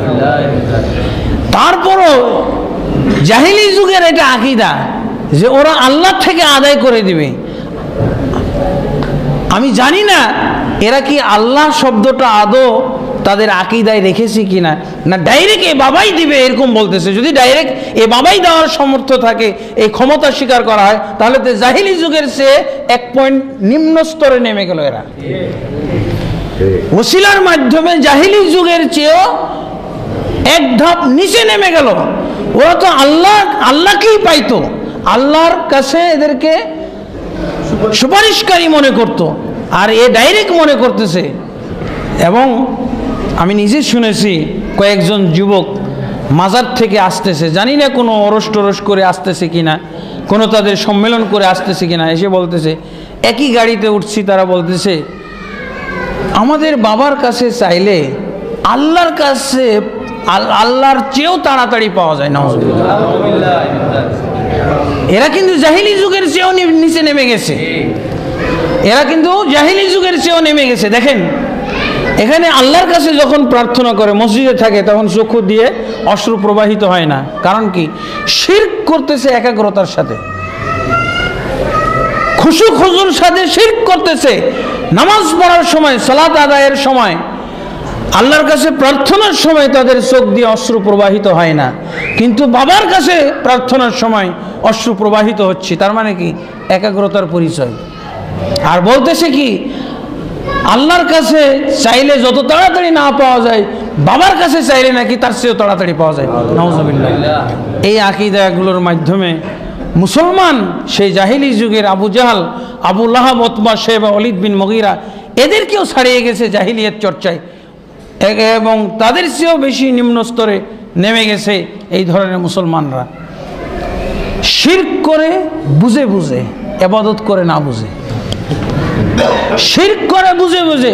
কই আমি যখন মসজিদে ঢুকি তখন আল্লাহর কাছ থেকে আমি কি কি প্রার্থনা করব? সালাতের ক্ষেত্রে আল্লাহ বলছেন না, ইয়া আইয়ুহাল্লাযীনা আমানু ইসতাঈনু বিস-সাবরি ওয়াস-সালাহ, হে ঈমানদারগণ তোমরা ধৈর্য এবং সালাতের মাধ্যমে আল্লাহর কাছে সাহায্য চাও। তা আল্লাহর কাছে বিভিন্ন বিষয় আছে আমাদের সাহায্য চাওয়ার জন্য। মসজিদে ঢোকার সময় আমার কোনো তালিকা ছিল, কিন্তু মাজারে যাচ্ছি তালিকা তৈরি করে, এই বিষয়ে বাবার কাছে চাইব, এই বিষয়ে খাজার দরবারে আমি প্রার্থনা করব। নাউজুবিল্লাহ। দেখেন তাহলে এটা হবে শিরকি ওসিলা। এই মাজার শিরকি ওসিলার আড্ডাখানা, বাজার গরম হয়ে গেছে এই মাজারগুলো। শিরকি ওসিলার বাস্তব নমুনা, শিরকি ওসিলা চাষ করার, চাষাবাদ করার, উৎপাদন করার জায়গা হলো এই মাজার, কবর, দরগাহ, দরবারগুলো। এগুলো হলো সব শিরকি ওসিলার আড্ডাখানা। ঠিক জাহিলি যুগে যা ছিল তার চেয়ে জঘন্য ধরনের আবিষ্কার হচ্ছে, শিরকের আবিষ্কার হচ্ছে ওসিলার নামে এই জায়গাগুলোতে। সূরা ফাতিহায় দোয়া করতেছি, সূরা ফাতিহা পড়তেছি, আল্লাহর সামনে দাঁড়িয়ে গেছি, আল্লাহর সামনে দাঁড়িয়ে গেছে। রাসূলুল্লাহ সাল্লাল্লাহু আলাইহি ওয়াসাল্লাম বলছেন, ইন্না আহাদাকুম ইযা কামা ফিস সালাতি ফাইন্নাহু ইউনাজি রাব্বাহু, যখন কোনো ব্যক্তি সালাতে দাঁড়িয়ে যায় সে যখন তার প্রতিপালকের সাথে মুনাজাতে লিপ্ত হয়, এই সময় তার কোনো একাগ্রতা নাই, এই সময় চোখ দিয়ে অশ্রু প্রবাহিত হচ্ছে না। যখন গায়রুল্লাহ, যখন এই সমস্ত মাজার, কবর, দরগাতে যাচ্ছে তার অশ্রু প্রবাহিত হচ্ছে, তার মানে শিরক করে বুঝে বুঝে একাগ্রতার সাথে, খুলুসিয়াতের সাথে তার ইবাদত করে না বুঝে বিক্ষিপ্ত মন নিয়ে ইবাদত সালাত করতেছে এবং দুনিয়ার বিভিন্ন জায়গায় বিচরণ করতেছে, দোকানপাটের হিসাব নিকাশ করতেছে না, কোনো একাগ্রতা নাই। মাসালে যে এই দৃশ্যটাই কোরআনের মধ্যে এসেছে, বরং এরা তার চেয়েও নিম্নস্তর। এরপরে একটা হলো বেদাতি ওসিলা, শিরকি ওসিলা। আমরা যেন আমরা তালগোল পাকিয়ে না ফেলি, ডাইরেক্ট যদি এই গায়রুল্লাহগুলোকে আমরা ক্ষমতাশীল মনে করি, এদেরকেই ডাইরেক্ট ডাকতেছি। হ্যাঁ, অনেক জায়গায় এরকম হচ্ছে যে বাবা আমি এইখানে ওই যে মতিঝিলে কি বাপের রহমত আছেন, এই বাপের রহমতের পাশে ছিলাম আমি 1 মাস, 15 দিন মতো হবে, পাশের বিল্ডিং। তাদেরকে দেখছি দক্ষিণ দিকে মুখ করে সালাত করছে। কেন? যে বাবা কিবলা, কিবলা বাবা তাদেরকে আল্লাহর দিকে মুতাওয়াজ্জিহ করবে। ওরা ডাইরেক্ট হবে না, ডাইরেক্ট তারা আল্লাহর সম্মুখীন হবে না। এরা পীরের ওসিলায়, পীরের মাধ্যমে আল্লাহর মুতাওয়াজ্জিহ হবে। তাই দক্ষিণ দিকে মুখ করে সালাত করছে। পীরের বাড়ি নাকি দক্ষিণ দিকে। দেওয়ানবাগি পীর ভাই আপনারা তো চিনেন, এরই এখানে আস্তানা একটা আছে, সেই জায়গায় আমি 15-20 দিন ছিলাম। এই জায়গার সালাত আমি দেখেছি। আমি চিন্তা করতেছি, আমি পড়তেছি এদিকে, ওরা পড়ে এদিকে। আমি নিজে জামাত করে সালাত পড়তে দেখেছি। এই হলো অবস্থা। তার মানে এইদিকে নাকি পীরের বাড়ি, এই জন্য ওরা ডাইরেক্ট আল্লাহর মতো, কারণ ওরা পাপি বান্দা, ওরা তো আল্লাহর সান্নিধ্য চায় কিসের মাধ্যমে? এটা হলো ডাইরেক্ট জাহিলি যুগের আকীদা, জাহিলি যুগের এই জাহিলিয়াত চর্চা, জাহিলি আইটেম, এটা আর কিছু না। এখানে এই কাজগুলোকে মুসলমানি কাজ, ইসলামী কাজ বললেও আমাদের ইসলাম ধ্বংস হয়ে যেত। আরেকটা হচ্ছে বেদাতি ওসিলা। বেদাতি ওসিলা কাকে বলা হয়? যে আমি মাধ্যম ধরতেছি, আল্লাহই উদ্দেশ্য কিন্তু মাধ্যম ধরতেছি। কিভাবে? হে আল্লাহ, আমি তোমার নবীর ওসিলায় গুনাহ মাফ চাই, অমুক মাজারের ওসিলায় তোমার কাছে আমি মাফ চাই, অমুক ওলি আল্লাহ ওসিলায় আমি তোমার কাছে সন্তান চাই বা অমুক চাই, আল্লাহর কাছে চাই, আল্লাহর কাছে চাই, কিন্তু মাঝখানে মধ্যস্থতা করতেছে কাকে? নবীকে, ওলিকে, পীরকে। অমুক পীর, খাজা বাবার ওসিলায় তোমার কাছে মাফ চাই, আব্দুল কাদের জিলানীর ওসিলায় তোমার কাছে আমি মাফ চাই, তোমার কাছে জান্নাত চাই, তোমার কাছে জাহান্নাম থেকে নাজাত চাই। এই যে এই কথাগুলো আল্লাহর কাছেই যাচ্ছে, কিন্তু এই ব্যক্তি বর্গের ওসিলা। তাহলে এটাকে বলা হবে বেদাতি ওসিলা। এটা কিন্তু শিরকি ওসিলা, এটা কাফের হয়ে যাবে না, কিন্তু বেদাতি হয়ে যাবে। কাফের হবে না, বেদাতি হবে। তার কারণ আল্লাহ তার মুখ্য বিষয়টা, আসল উদ্দেশ্য হলো আল্লাহ, মাঝখানে এটাকে সে চাচ্ছে, মানে এটা যাতে বেশি কবুল হয়, তাড়াতাড়ি কবুল হয়, আল্লাহর কাছে যাতে এটা সরাসরি কবুল হয়ে যায়, এই জন্য এগুলোকে মধ্যস্থতাকারী। এই ক্ষেত্রে আমরা এই বেদাতি ওসিলাগুলো আমরা চিহ্নিত করতে পারবো। ওই যে বিভিন্ন মাহফিলের মধ্যে দোয়া হয় না, আল্লাহ আমরা যে সমস্ত ইবাদত করলাম, এই ইবাদতগুলো তোমার নবীর রওজা পাকে পৌঁছে অমুকের জায়গায় অমুক ওলি আল্লাহ, অমুক ওলি দরবেশ, অমুক সিলসিলার পীর মুর্শিদদের কাছে পৌঁছে দাও। ওদের মাধ্যমে আমরা আল্লাহ তুমি আমাদের এই ইবাদত এবং আমল এবং আমাদের এই মাহফিলে যাবতীয় নেক কাজ তাদের ওসিলায় কবুল করে নাও। এই যে মাহফিলগুলো হয় এবং এইসব এইভাবে এই ভাষায় যে দোয়াগুলো হয়, এগুলো সব বেদাতি ওসিলা। বেদাতি ওসিলা আমাদের নবীর দোহাই দিল, নবীর কথা বললেও এটা বেদাতি ওসিলা হবে। কেন? বেদাত কাকে বলা হয়? যা নবী সাল্লাল্লাহু আলাইহি ওয়াসাল্লামের যুগে ছিল না, যা রাসূলুল্লাহ সাল্লাল্লাহু আলাইহি ওয়াসাল্লাম বলেননি, করেননি, অনুমতি দেননি। কখনো আল্লাহ রাসূল সাল্লাল্লাহু আলাইহি ওয়াসাল্লাম কি এভাবে দোয়া করেছেন, আল্লাহ তুমি আমার আদি পিতা আদমের ওসিলায়, আমার পিতা ইব্রাহিমের ওসিলায় আমার দোয়া কবুল করে না বলেছেন? আবু বকর রাদিয়াল্লাহু আনহু, ওমর, উসমান এবং আল্লাহ রাসূল সাল্লাল্লাহু আলাইহি ওয়াসাল্লামের সাহাবায়ে কেরাম কি কখনো হে আল্লাহ তুমি তোমার নবীর ওসিলায় আমাদেরকে কিভাবে মাফ করে দাও এরকম দোয়া করেছেন? হ্যাঁ, এরকম দোয়া করেননি। এই জন্য বেদাতি ওসিলা, এই জন্য এটাকে বেদাতি ওসিলা বলা হবে। যেহেতু রাসূলুল্লাহ সাল্লাল্লাহু আলাইহি ওয়াসাল্লাম এইভাবে দোয়া শিখাননি, সাহাবায়ে কেরাম এরকম ভাবে মধ্যস্থতা উল্লেখ করেননি, এবং আল্লাহ তাবারক ওয়া তাআলা কোরআন মাজিদে বলে দিয়েছেন দোয়ার আদবের মধ্যে কি বলেছেন? ওয়া ইযা সাআলাকা ইবাদি আন্নী ফাইন্নী করিব। যখন আমার বান্দা আমার সম্পর্কে জিজ্ঞাসা করবে, ফাইন্নী করিব, আমি নিকটে আছি, আমি সন্নিকটে। মুজিবু দাওয়াতাদ দাঈ ইযা দাআন, আমি দোয়াকারীর দোয়া শ্রবণ করে ফেলব যখনই সে দোয়া করবে। বলছেন আল্লাহ যখন ওলি আল্লাহর মাধ্যমে দোয়া করবে, রাসূল সাল্লাল্লাহু আলাইহি ওয়াসাল্লামকেও মধ্যস্থতাকারী রাখছেন না আল্লাহ। তোমার কাছে যদি আমার সম্পর্কে আমার বান্দারা জানতে চায়, আমি সন্নিকটে আছি। আল্লাহ এটাও বলছেন না, তাহলে বলে দাও তাদেরকে। এটাও বলছেন না, কি বলছেন? আমি সন্নিকটে আছি। মুজিবু দাওয়াতাদ দাঈ ইযা দাআন, দোয়াকারী ব্যক্তি যখনই আমার কাছে দোয়া করবে, আমি তার দোয়া কবুল করি।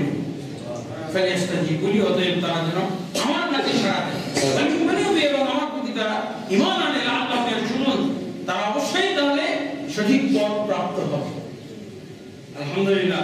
তাহলে রাসূলুল্লাহ সাল্লাল্লাহু আলাইহি ওয়াসাল্লাম কখনো কি করেননি, কোন ব্যক্তি বস্তুর ওসিলা দিয়ে দোয়া করা যাবে না। এখানে আমরা কি এই জায়গাতে যে পয়েন্টটা আমরা মনে রাখবো সেটা কি, কোন ব্যক্তি বা বস্তুর ওসিলায় আল্লাহর কাছে দোয়া করা, আল্লাহর কাছে ইবাদত করা, এটা হলো বেদাতি ওসিলা। ব্যক্তি যত বড় হোক, মুহাম্মদ রাসূলুল্লাহ সাল্লাল্লাহু আলাইহি ওয়াসাল্লাম তার ওসিলায় যদি কেউ দোয়া করে তাহলে এটা বেদাতি ওসিলা। আল্লাহর কাছে দোয়াটা কবুল করাইতে চায়, এই জন্য বেদাতি। যদি এই আকীদা থাকতো তাহলে পার্থক্যটা কি, ডাইরেক্ট এর কাছে বলবো ইনি এখন আমার কাছে পৌঁছালে পৌঁছাবে, তাহলে এটা শিরকি ওসিলা, শিরকি মাধ্যম। আর আমি এখানে বলতেছি আল্লাহ তুমি কবুল করো, কিন্তু বলতেছি নবীর ওসিলায় কবুল করো। কেন নবীর ওসিলা ছাড়া আল্লাহ কবুল করতে পারবে না? কোন ওলি দরবেশের ওসিলা ছাড়া আল্লাহ দোয়া কবুল করতে পারবে না। আল্লাহ ওইটাই চাচ্ছেন, ফাইদা সাল্লাল্লাহু আলাইহি ওয়া সাল্লাম ফাইন্নি করিব, যখন আমার বান্দারা তোমার কাছে জিজ্ঞেস করে জানিয়ে দাও আল্লাহ তাবারক ওয়া তাআলা সন্নিকটে আছে, যখনই দোয়া করবে তখনই কবুল করবেন আল্লাহ তাবারক ওয়া তাআলা, করে কোনো মধ্যস্থতার কারণ হবে না। এইজন্য এটা বেদাতি, বেদাতি ওসিলা। এই সিস্টেমে, এই আদব, এই শিষ্টাচার রক্ষা করে দোয়া করা নজির আল্লাহর রাসূল থেকে নেই।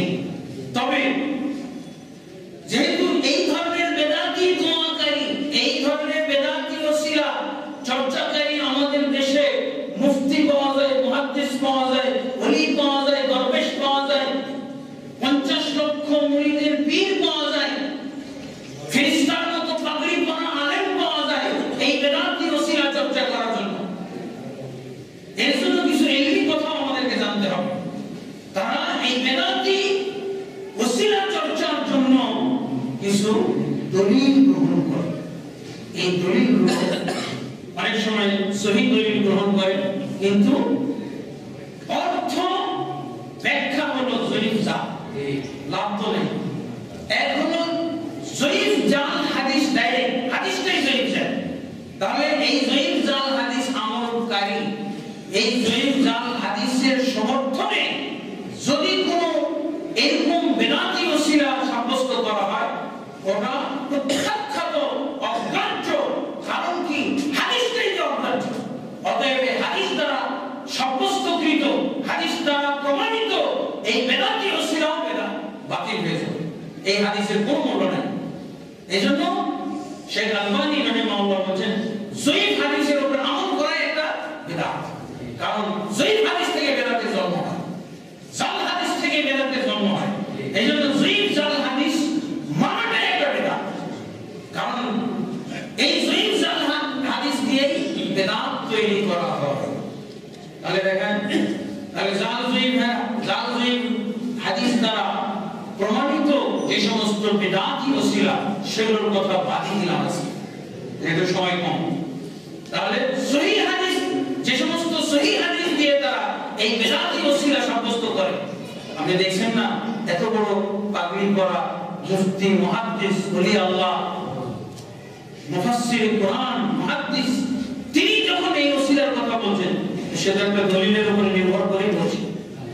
সেই দলিলগুলো সহিহ হাদিস, সহিহ বুখারীর একটা হাদিসের শুধু আপনাদেরকে দলিল উল্লেখ করে তার খণ্ডন উল্লেখ করে আজকে শেষ করব ইনশাআল্লাহ। সেটা হলো ওই যে আব্বাস, ওমর ইবনে খাত্তাব রাদিয়াল্লাহু আনহু হাদিস সহিহ বুখারীর মধ্যে পাওয়া যায় যে যখন ওমর ইবনে খাত্তাবের যুগে অনাবৃষ্টি হতো, অনাবৃষ্টির সময় তিনি কি করতেন? আল্লাহর কাছে দোয়া করতেন, আল্লাহুম্মা ইন্না কুন্না নাতাওয়াসসালু ইলাইকা বিনাবিয়িনা ফাতুসকিনা ওয়া ইন্না নাতাওয়াসসালু ইলাইকা বিআম্মি নাবিয়িনা ফাসকিনা ক্বালা ফাইসকাউন। সহিহ বুখারীর হাদিসে পাওয়া যায় ওমর ইবনে খাত্তাব রাদিয়াল্লাহু আনহু যখন অনাবৃষ্টি দেখা দিত তখন উনি বলতেন, আল্লাহ তোমার নবী যখন বেঁচে ছিলেন, জীবিত ছিলেন, তখন আমরা তার ওসিলায় তোমার কাছে আমরা বৃষ্টি চাই, তুমি আমাদেরকে বৃষ্টি দিতে। এখন আমরা নবীর চাচা আব্বা আল্লাহ তুমি আমাদেরকে বৃষ্টি দাও, বৃষ্টি হচ্ছে। বেদান্তি মৌলবী শেখ মুহাদ্দিসদের খোরাক, বেদান্তি ওসিলা চর্চাকারী বড় বড় মুহাদ্দিস এবং মুফতি প্রিন্সিপাল এদের দলিল হলে সহিহ বুখারীতে আছে। কি বলেন আপনারা? ব্যক্তি বস্তুর ওসিলায় দোয়া করা যাবে? এই যে আব্বাস রাদিয়াল্লাহু ওমর ইবনে খাত্তাব রাদিয়াল্লাহু আনহু বলছেন যে তোমার নবী জীবিত থাকতে আমরা তোমার নবীর ওসিলায় দোয়া করতাম, এখন আমরা দোয়া করতেছি নবীর চাচার ওসিলায় আমাদেরকে বৃষ্টি দাও। এই হাদিসটা তারা যে দলিল গ্রহণ করেছে, এই হাদিসের সহিহ জাল অর্থ অনুযায়ী এই হাদিস তারা আমল করে। সহিহ হাদিসের কোনো নাম নাই যদি অর্থ সহিহ জাল হয়। অর্থ যদি সহিহ জাল হয়, অপব্যাখ্যামূলক হয়, তাহলে সহিহ হাদিসের হয়তো কোনো লাভ নাই। আসলে জানেন কোরআনের আয়াত সূরা আল মাইদার 35 নম্বর আয়াতের তাফসীর দেখেছেন নমুনা? কোরআন এই ওসিলা বের করেছে কোথা থেকে? এই সূরা মাইদার 35 নম্বর আয়াত থেকে তারা এই ব্যবসা খুলেছে। এই ব্যবসার দ্বারা উৎস গ্রহণ করেছে সূরা মাইদার 35 নম্বর আয়াত। সেখানে আমরা দেখিয়েছি তাদের অপব্যাখ্যার নমুনা। ওসিলা তালাশ করে রব্বির মুর্শিদ করো, না হাওলা ওয়ালা কুওয়াতা। এখানে তারা বলতেছে কি সহিহ বুখারী হাদিস যে আল্লাহ রাসূল সাল্লাল্লাহু আলাইহি ওয়াসাল্লামের ওসিলায় দোয়া করতাম, তুমি আমাদেরকে বৃষ্টি দিয়েছি। এখন আমরা আব্বাসের ওসিলায় দোয়া করতেছি, আমাদের আব্বাসের ওসিলায় পানি চাইতেছি, আমাদেরকে বৃষ্টি দাও, বৃষ্টি হোক। তাহলে এই যে ব্যক্তির ওসিলা দিয়ে দোয়া করা যায়। এখন এই যে তাহলে জাল অর্থ তো বুঝলেন, জাল ব্যাখ্যা তো বুঝে ফেললেন। জাল ব্যাখ্যা দিয়ে এখন তারা ওসিলার বাজার গ্রহণ করতেছে। এবার আসেন তাহলে সহিহ ব্যাখ্যাটা কি? সহিহ ব্যাখ্যাটা হলো এই যে আল্লাহ রাসূল সাল্লাল্লাহু আলাইহি ওয়াসাল্লামের ওসিলায় দোয়া করত, এখন কেন দোয়া করে না? আল্লাহ রাসূল সাল্লাল্লাহু আলাইহি ওয়াসাল্লামের মর্যাদা শেষ হয়ে গেছে মারা যাওয়ার পর, ওনার ব্যক্তিত্ব শেষ, আল্লাহর কাছে তার গ্রহণযোগ্যতা শেষ। ওনার বডি মারা গেছে, তার গ্রহণযোগ্যতা তো মারা যায় না। তোমার মরা ওলি দরবেশদের ওসিলায় দোয়া করো। নবীর ওমর ইবনে খাত্তাব রাদিয়াল্লাহু আনহু নবীর ওসিলায় দোয়া করো না কেন? কারণটা কি? তোমরা মরা ওলি দরবেশ, মরা নবীর ওসিলায় দোয়া করো, তোমার নবীর ওসিলায়। তো ওমর ইবনে খাত্তাব তো তা করতেছেন না। তিনি কি বলতেছেন? তোমার নবী জীবিত থাকতে নবীর ওসিলায় দোয়া করেছিলাম, আর তিনি মারা যাওয়ার পর তোমার নবীর চাচার ওসিলায় দোয়া করছে। তোমরা তো এখন নবীর ওসিলায় দোয়া করতেছো, কারণটা কি? ওমর ইবনে খাত্তাবের ওসিলা গ্রহণ আর তোমাদের ওসিলা গ্রহণের মধ্যে ডিফারেন্স নেই, কোনো পার্থক্য নেই। তাহলে এখানে অবশ্যই একটা সঠিক অর্থের মানদণ্ড আমাদেরকে নির্ধারণ করতে হবে। তারা এই হাদিসের মাধ্যমে নবীর ব্যক্তিত্বের ওসিলা গ্রহণ করেছে, আর ওমর ইবনে খাত্তাব রাদিয়াল্লাহু আনহু নবীর দোয়ার ওসিলা। দোয়া তো জীবিত থাকতে করতে পারে, জীবিত থাকতে দোয়া করতে পারে, কিন্তু নবী সাল্লাল্লাহু আলাইহি ওয়াসাল্লাম জীবিত নেই, দোয়া করবে কি করে? এখানে তাহলে ওসিলাটা কি হবে? নবীর ব্যক্তিত্বের ওসিলা, বডির ওসিলায় দোয়া, আর নবীর দোয়ার ওসিলায়।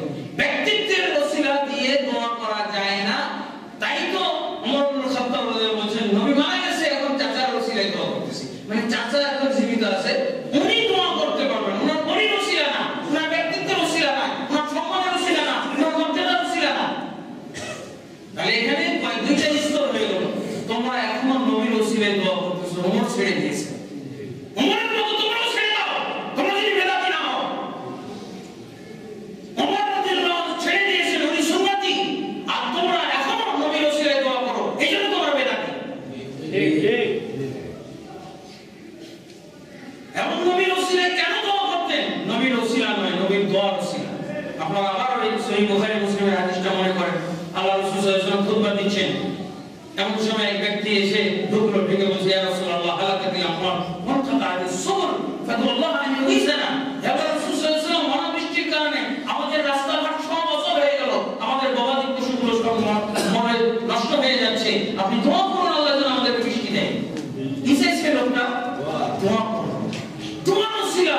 দেখেন নবীর হাদিসের ব্যাখ্যা যদি আরেক হাদিস দিয়ে করা হয় দেখেন কেমন ভাবে কারো মিলে যাচ্ছে। আর বেদাতীদের এই আচরণ নয়, বেদাতীরা নিজে ব্যাখ্যা করবে। রাসূলের হাদিসের ব্যাখ্যা যদি অন্য হাদিস দিয়ে করা যায় তাহলে সেখানে গুমরাহির কোনো সুযোগ থাকতে পারে, সেখানে বেদাতি আসতে পারে, বেদাতি কিছু আসতে পারে।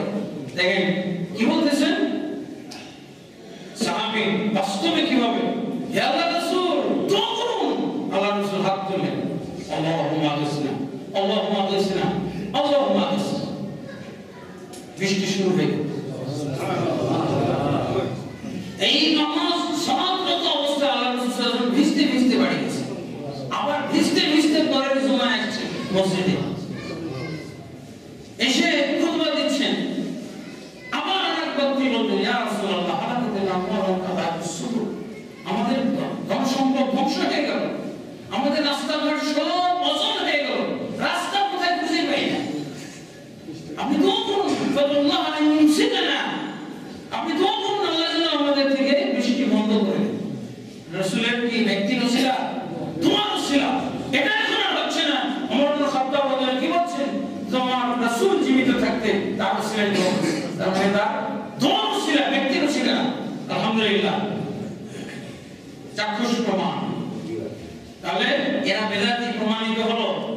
যত বড় পাগড়ি দেখুন না কেন, আর যত তাদের সহিহ বুখারীর দলিল দিতে দেখুন না কেন, তারা সহিহ বুখারীর সহিহ অর্থ নেয় নাই। সহিহ বুখারীর সহিহ হাদিসের সহিহ এবং জাল অর্থ নিয়ে তারা আবার গুমরাহির মধ্যে পড়েছে। এদের সহিহ হাদিস কোনো উপকারী না। যারা সহিহ হাদিসের সহিহ অর্থ বুঝে না, তাদের সহিহ হাদিস দিয়ে দলিল নিয়ে কোনো লাভ নাই। তারা সব অবস্থায় বেদাতি। আলহামদুলিল্লাহ। আরেকটা হলো, তাহলে প্রমাণিত হলো বেদাতি ওসিলা। আর এরপরে আসছে শরঈ ওসিলা। শরঈ ওসিলা, এই শরঈ ওসিলাও কিন্তু আগে শিরকি ওসিলা আর বেদাতি ওসিলা, এরপরে হলো শরঈ ওসিলা। এই গায়র শরঈ ওসিলা দুই প্রকার। শরঈ ওসিলা যেটা শরীয়ত সম্মত ওসিলা, সম্ভবত আজকে আর সময় হবে কিনা, শরঈ ওসিলার আমি শুধু সংক্ষেপে বর্ণনা দিব, যেহেতু যেটা যেই ওসিলা আমাদের জন্য মারাত্মক, আমাদের ইসলামের জন্য ক্ষতিকর, আমাদের ইসলাম বিধ্বংসী, ঈমান নষ্টকারী, ইসলাম নষ্টকারী, সেটার পরিচয় আমরা পেয়েছি। এবার শরঈ ওসিলা, শরঈ ওসিলা তিন ভাগে বিভক্ত। একটা হলো আল্লাহর নাম এবং গুণাবলীর ওসিলায় দোয়া। আল্লাহ তাবারক ওয়া তাআলা এই ওসিলা ধরার কথা নিজে বলেছেন, কি ওয়ালিল্লাহিল আসমাউল হুসনা ফাদউহু বিহা ওয়া যারুল লাযিনা ইউলহিদুনা ফি আসমাইহি সাইয়ুজজাউনা মা কানু ইয়ামালুন। সূরা আরাফের 180 নম্বর আয়াত। আল্লাহ বলেন আল্লাহর সুন্দর সুন্দর অনেক নাম আছে, ফাদউহু বিহা, এগুলো ওসিলা তাকে ডাকো। পরিত্যাগ করো ওই লোকদেরকে যারা আল্লাহর নামের ক্ষেত্রে বক্রপথ অবলম্বন করছে। সেই জন্যমা কান্না আমল অবশ্যই তারা তাদের এই কৃত কর্মের ফল ভোগ করবে। আল্লাহ তাবারক ওয়া তাআলা হুমকি দিয়েছে। তাহলে আল্লাহর নাম এবং গুণাবলী ওসিলা। যখন আপনি আল্লাহর কাছে দয়া চান, মেহেরবানি চান, তখন আপনি আল্লাহর নাম নির্বাচন করেন, ইয়া রাহমান, ইয়া রহিম, ইরহাম আলাইহি, হে দয়াময় তুমি আমাকে দয়া করো, আমার প্রতি রহমত বর্ষণ। আপনি দয়া পাবেন। আল্লাহ নিজে পন্থায় ব্যবস্থা গ্রহণ করতে বলেছেন। অবশ্যই আপনার দোয়া কবুল হবে। রাসূলুল্লাহ সাল্লাল্লাহু আলাইহি ওয়াসাল্লাম গ্যারান্টি দিয়েছেন অবশ্যই কবুল হবে। কোনো কিছু যদি আল্লাহর কাছে চায় অবশ্যই সে পেয়ে যাবে। লাকাদ সাআলাল্লাহু বিসমিল আযম আল্লাযী ইযা দুইয়া বিহি আজাব ওয়া ইযা সুইলা বিহি আতা। আল্লাহ রাসূল সাল্লাল্লাহু আলাইহি ওয়াসাল্লাম এক সাহাবীকে আল্লাহর নাম এবং গুণাবলীর ওসিলায় দোয়া করতে শুনলেন। তার কানে শব্দগুলো এসে পৌঁছলো। আল্লাহ রাসূল সাল্লাল্লাহু আলাইহি ওয়াসাল্লাম বললেন, লাকাদ সাআলাল্লাহু বিসমিল আযম, আল্লাহ মহান নামের ওসিলায় এই ব্যক্তি দোয়া করতেছে। যেই নামের ওসিলায় দোয়া করলে আল্লাহ অবশ্যই দোয়া শুনেন, দোয়া কবুল করেন, এবং আল্লাহর কাছে কিছু চাওয়া হলে, কিছু প্রার্থনা করা হলে আল্লাহ অবশ্যই তাকে সেটা দিন। তাহলে আল্লাহ দেখেন শরঈ ওসিলা কি পাওয়া, কি গুণ। ওরা বলতো এই মরা পীরগুলো, মরা দরবেশ, মরা নবী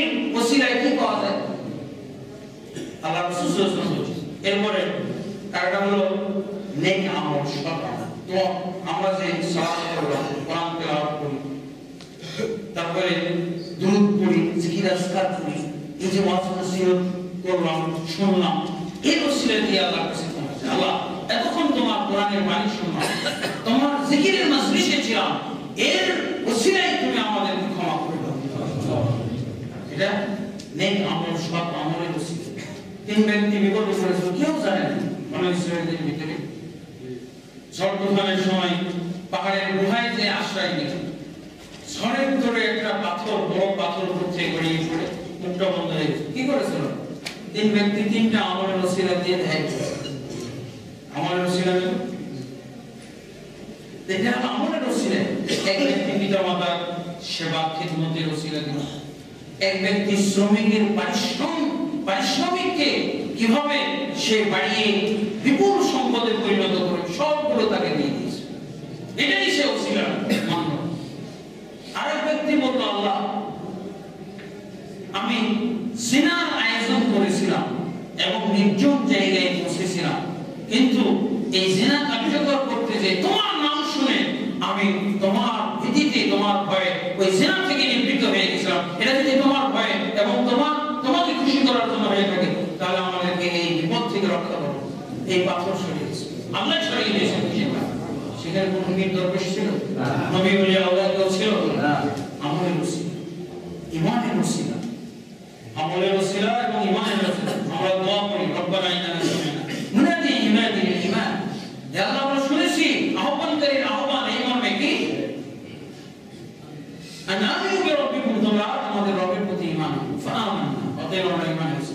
এখন কি বলছে? ফাগফির, যেহেতু আমরা ঈমান এনেছি অতএব মানে কি এর ওসিলায় আমাদের ক্ষমা, ফাগফির লানা যুনুবানা ওয়া কাফির আন্না সাইয়্যাতিনা, এবং আমাদের যাবতীয় পাপ রাশি মোচন করে দাও। ওয়া তাওয়াফানা মা'আল আবরার, এবং নেককার বান্দাদের সাথে আমাদের মৃত্যু দান করো। এটা ঈমানের ওসিলা। সব ব্যক্তির ওসিলা, সব ব্যক্তি জীবিত নিকটে অবস্থিত, নিকটে বা দূরে, দূরে হলে সিটির মাধ্যমে, ফোনের মাধ্যমে বলে, ভাই অমুক অমুক বিপদের মধ্যে আছি, এরকম একটা ঝামেলার মধ্যে আছি, দোয়া করো। ছোটর কাছে বড় দোয়া চাইতে পারে, বড়র কাছে ছোট দোয়া চাইতে পারে, কোনো অসুবিধা নেই। ইমাম সাহেবের কাছে দোয়া চাইতে পারে, মুক্তাদির কাছে ইমাম সাহেব দোয়া চাইতে পারে, কোনো অসুবিধা নেই। রাসূলুল্লাহ সাল্লাল্লাহু আলাইহি ওয়াসাল্লাম ওমর ইবনে খাত্তাব রাদিয়াল্লাহু আনহু যখন হজে যাচ্ছেন, আল্লাহর রাসূলের কাছে বিদায় নিতে আসছিলেন, আল্লাহর রাসূল সাল্লাল্লাহু আলাইহি ওয়াসাল্লাম নিজে দোয়া চাচ্ছেন কার কাছে? লা তানসানা ফি দুআইকা ইয়া উখাই, হে আমার প্রিয় ভাই ওমর। শ্বশুরকে প্রিয় ভাই বলছেন, প্রিয় ভাই ওমর, তুমি যাচ্ছ আল্লাহর দিকে, আল্লাহর ঘরে, আর কাবা ঘরে ওমরা পালনের জন্য, সেখানে গিয়ে আমার কথাটা, আমার বিষয়টা তোমার দোয়ার ভিতরে ভুলে যেও না। মানে দোয়াতে আমাকে স্মরণ করো, আমার জন্য দোয়া করো। রাসূলুল্লাহ সাল্লাল্লাহু আলাইহি ওয়াসাল্লাম ওমর ইবনে খাত্তাবের কাছে দোয়া চাইতেছেন। সাহাবায়ে কেরাম তো দোয়া চাইলেন, আপনারা শুনলেন খুতবারত অবস্থায়। এগুলো হলো তিন প্রকার ওসিলা। তাহলে আল্লাহর নাম এবং গুণাবলীর ওসিলা দোয়া করে দোয়াটা নিশ্চিত কবুল হয়ে যাবে ইনশাআল্লাহ। আর একটা হলো আমার আমল ঈমানের ওসিলা, আর একটা হলো সৎ ব্যক্তির ওসিলা। ভাই দোয়া করুন। আল্লাহ রাসূল সাল্লাল্লাহু আলাইহি ওয়াসাল্লাম বলেছেন, দুআউল মুসলিমি লিআখিহি আন যাহিরিল গায়বি মুস্তাজাব। আল্লাহ রাসূল সাল্লাল্লাহু আলাইহি ওয়াসাল্লাম বলেছেন, মুসলিম ভাই কোন মুসলিম ভাইয়ের জন্য যদি দোয়া করে আড়ালে, তাহলে সেই দোয়া নির্ঘাত আল্লাহর কাছে কবুল হয়ে যায়, নিশ্চিত কবুল হয়ে যায়। এবং ফেরেশতা আমিন বলে, এবং বলে কি ওরা কমিশন যায়, তুমি যে এই ভাইয়ের জন্য দোয়া করেছো, এরকম পাওয়ার জন্য, এরকম তোমার হওয়ার জন্য আমরা দোয়া করতেছি, আমরা আল্লাহর কাছে কবুলিয়ত চাচ্ছি। আল্লাহু আকবার। দেখেন দোয়া চাওয়ার বিষয়টা কত দলিল সম্মত এবং কত এর মধ্যে গ্যারান্টি রয়েছে কবুল হওয়ার ব্যাপারে। আল্লাহ তাআলা আমাদেরকে সেই ওসিলা দোয়া এবং ইবাদত করার তৌফিক দান করুন, এবং যাবতীয় গর্হিত গায়র শরঈ অবৈধ বিদআতি এবং শিরকি ওসিলা থেকে আমাদেরকে দূরে থাকার তৌফিক দান করুন, এবং আমাদেরকে এই বিষয়ে মানুষকে দাওয়াত দেওয়ার তৌফিক দান করুন। আমিন। استغفر الله لي ولكم ولسائر المسلمين استغفر لنا انه غفور رحيم. اللهم اصلح لنا ديننا الذي هو عصمة امرنا، واصلح لنا دنيانا التي فيها معاشنا، واصلح لنا اخرتنا التي فيها معادنا.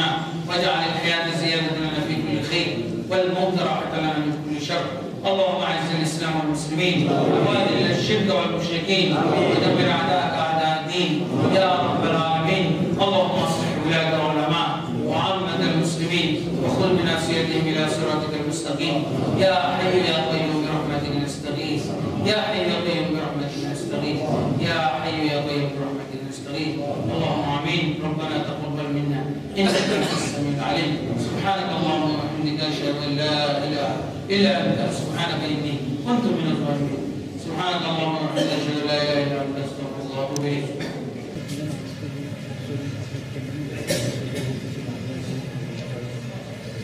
আমাদের এই অনুষ্ঠান আপনাদের অবগতির জন্য জানাচ্ছি।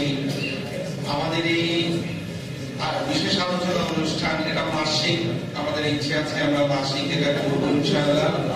প্রত্যেক মাসের শেষ শনিবার যে তারিখই হোক, প্রত্যেক মাসের শেষ শনিবার আমরা আমাদের এই প্রোগ্রাম, আমাদের এই অনুষ্ঠান আমরা জারি রাখবো ইনশাআল্লাহ।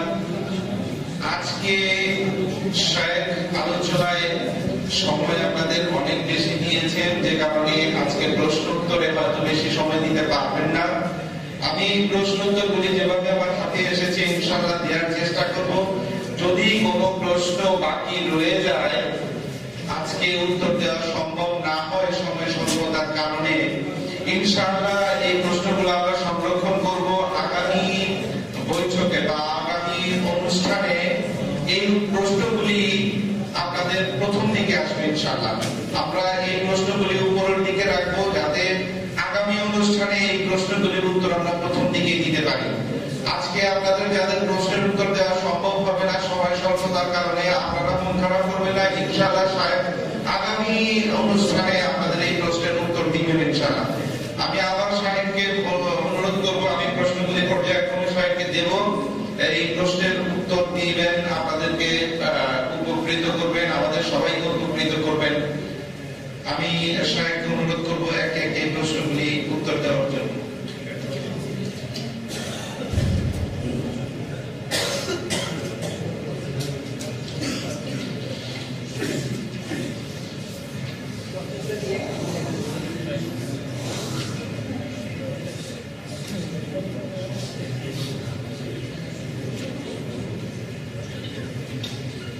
আলহামদুলিল্লাহ, একবার প্রশ্ন করেছেন বেদাতি ওসিলা করে ফিরস্তাই জাহান্নামী কিনা।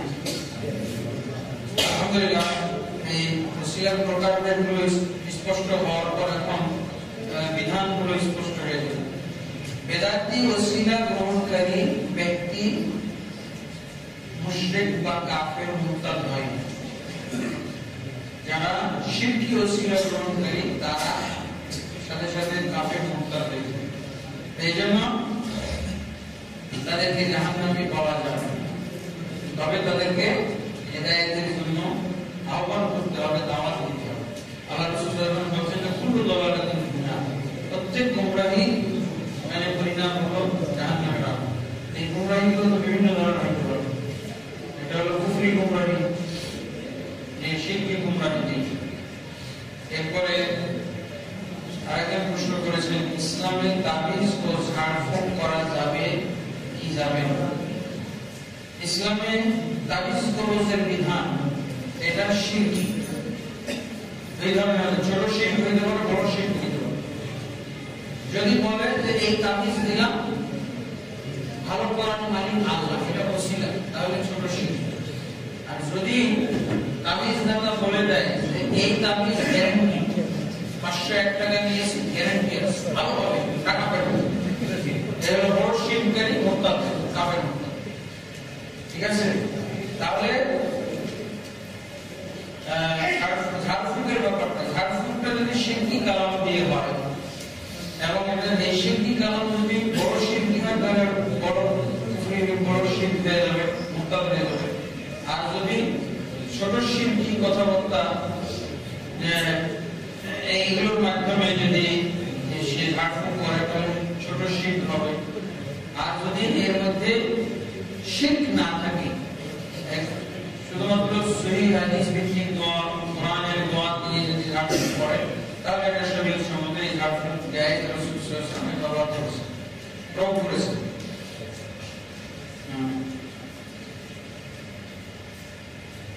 প্রিয় নবী মুহাম্মদ সাল্লাল্লাহু আলাইহি ওয়াসাল্লামের জন্ম দিবস ও মৃত্যু দিবস পালন করা যাবে কি?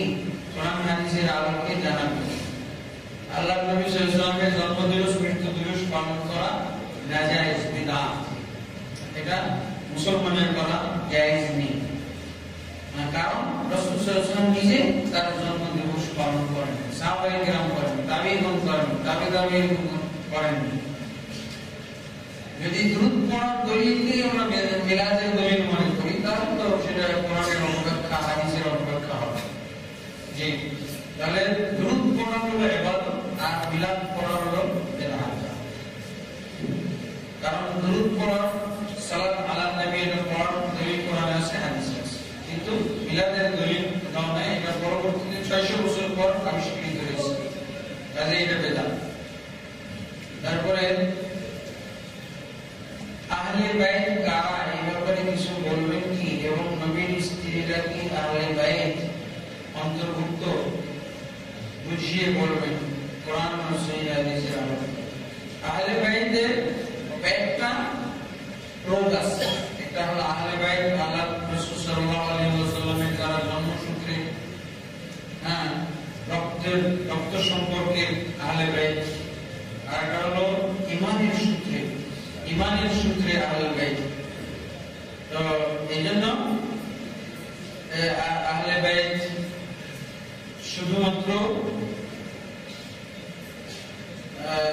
শুধুমাত্র তার বংশের লোক, ফাতেমা, আলী, হাসান, হুসেন, এদেরকে এবং এদের সিলসিলায় যারা এসেছে তাদেরকে শুধু আহলে বাইত, এটা দলিল সম্মত। ঠিক তেমনি ভাবে ঈমানের সাথে যারা তার সাথে থেকেছে আসহাবে রাসূল, তারাও একভাবে রাসূল সাল্লাল্লাহু আলাইহি ওয়াসাল্লামের আহলে বাইত। আহলুল হাদিস হুম আহলুন নবী ওয়া ইল্লাম ইয়াসলামু আনফাসুহুম সাহিহ।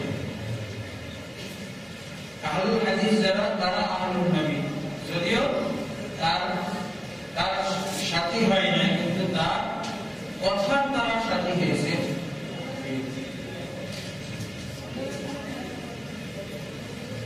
টঙ্গীর ইজতেমায় যাওয়া যাবে কি না? টঙ্গীর ইজতেমায় যাওয়া যাবে, কারণ ওটা হলো বহু বেদান্তের আখড়ায় পরিণত হয়েছে। একটা বেদান্তের আখড়ায় পরিণত হয়েছে, ওটা যাওয়া যাবে না।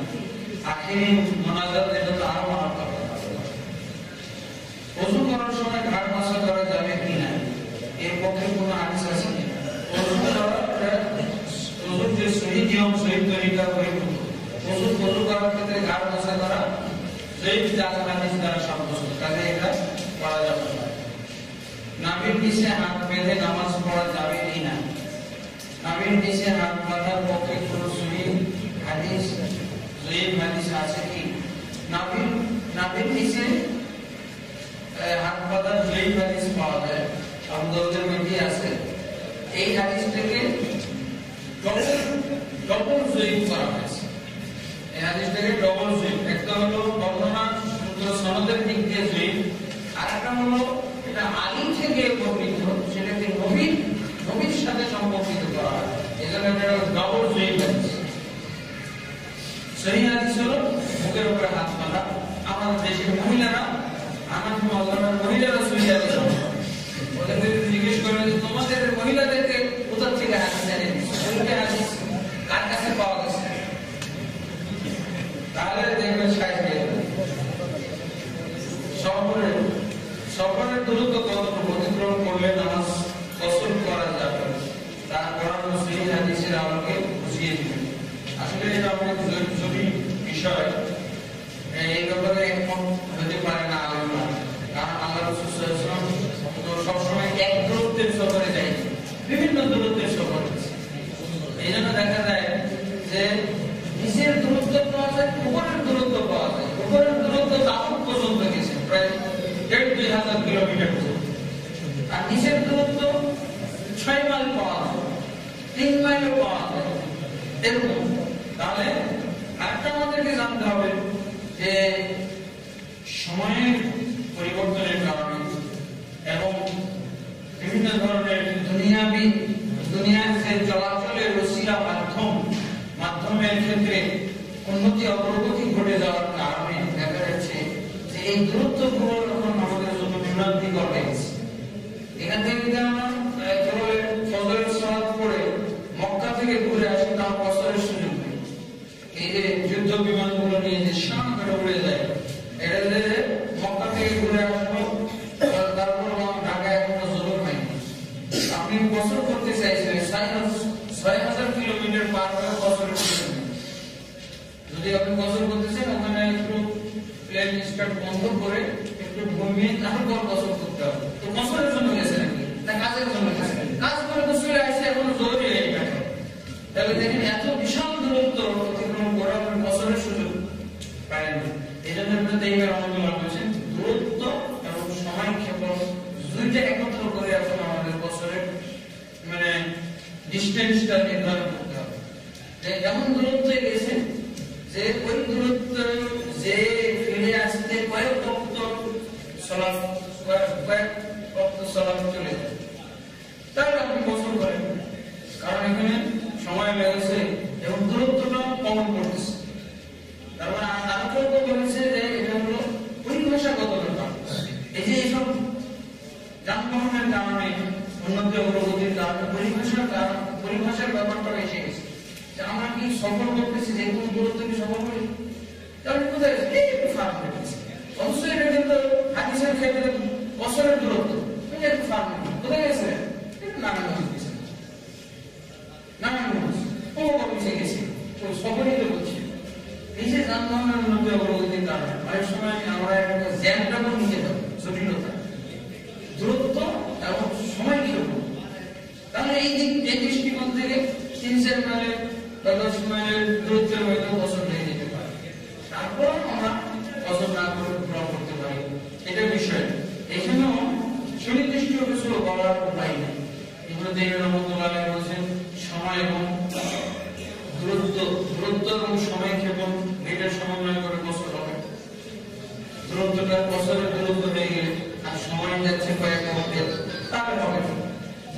আর বলছে যে পরিভাষায় যদি সফর করেন, যে দূরত্বটাকে পরিভাষায় কোন দেশের পরিভাষায় যুগের পরিভাষায় সফর বলা হয়, তাহলে এই সফরের আপনি বছর করতে পারেন, কোনো সমস্যা নেই। কবরে মুনকার নাকির ফেরেশতা কয়েকটি প্রশ্ন করবেন, ৩টি না ৪টি? ৩টি করবেন। অমন প্রশ্ন সবার জন্য, মুমিন কাফের মুশরিক সব যারা উত্তীর্ণ হবে মুমিনদেরকে আরেকটা প্রশ্ন করা হবে। সেটা কি? তুমি এই প্রশ্নের উত্তর কোথা থেকে শিখেছো? এখানে কিন্তু কিতাবুল্লাহর কথা আছে। কারণ কিতাবুল্লাহ, আমি আল্লাহর কিতাব পড়েছি, আমানতু বিহি ওয়া সাদাকতু, এবং তার প্রতি ঈমান এনেছি এবং সত্য জেনেছিলাম। তাহলে এখান থেকে কিন্তু একটা বিষয় স্পষ্ট হয়ে যায় যে তাকলিদের কোন সুযোগ নেই। তাকলিদ মানে অন্ধ অনুসরণ। যেই বলবে তাকে কিতাবুল্লাহ পড়তে হবে, কিতাবুল্লাহ পড়বে না। কিতাবুল্লাহ তো নাজিল হয়েছিল জাহিদের জন্য। কারণ বলে যে জাহিদের শুধু তাকলিদ করতে হবে, কিতাব পড়তে হবে। তো কখন হইলো কিভাবে জবাব দিল? বলবে কিতাবুল্লাহ পড়েছে, তাহলে তো বলতে আমি হুজুরের কাছে শুনছি, হিসাবের কাছে শুনছি। কাজে এগুলো দলিলের দিকে না। তারপরে পীরবাদের অনুসারীরা কি জীবিত পীরের ওসিলা দিয়ে দোয়া করেন, এটা কি বৈধ? আসলে বেদাতি ব্যক্তিদের দোয়া দেওয়াটা ঠিক। এরা যারা আস্তানা খুলে বসেছে, দরবার খুলে বসেছে, এরা এদের কিসের দোয়া? এটা তো দোয়ার ব্যবসা। দোয়ার জন্য কোন আস্তানা থাকে? যখন যেখানে একজন মুমিন ব্যক্তি পাবো সেখানেই করবো। ও আস্তানা করে বড় আমার দোয়ার টাকাটা খুলে দিয়েছে, দোয়ার ফ্যাক্টরি, দোয়ার দিতে এটা বেদাতি সিস্টেম। এটা কিন্তু বেদাতি। দোয়ার জন্য একটা ঠিকানা নির্ধারণ করা, আস্তানা মানে সব মুরিদরা গাড়ির খবর নিয়ে একটা দোয়া নিতে হুজুরের কাছে, এরকম তো করি। আল্লাহ রাসূলের কাছে এরকম বড় দোয়া নিতে আসছে তো দেখা যাচ্ছে পর্যন্ত রয়েছে দোয়া চাইছে এরকম। এই জন্য ওই পীরদের ওই ওসিলা, পীরদের দোয়ার ওসিলাটাও মুশকিল। তবে স্বাভাবিক অবস্থায় যদি তাদেরকে রাস্তাঘাটে কোথাও পাওয়া যায়, তাহলে হয়তো বলেন যে ভাইজান দোয়া করবেন আমার জন্য। তারপরে মাজার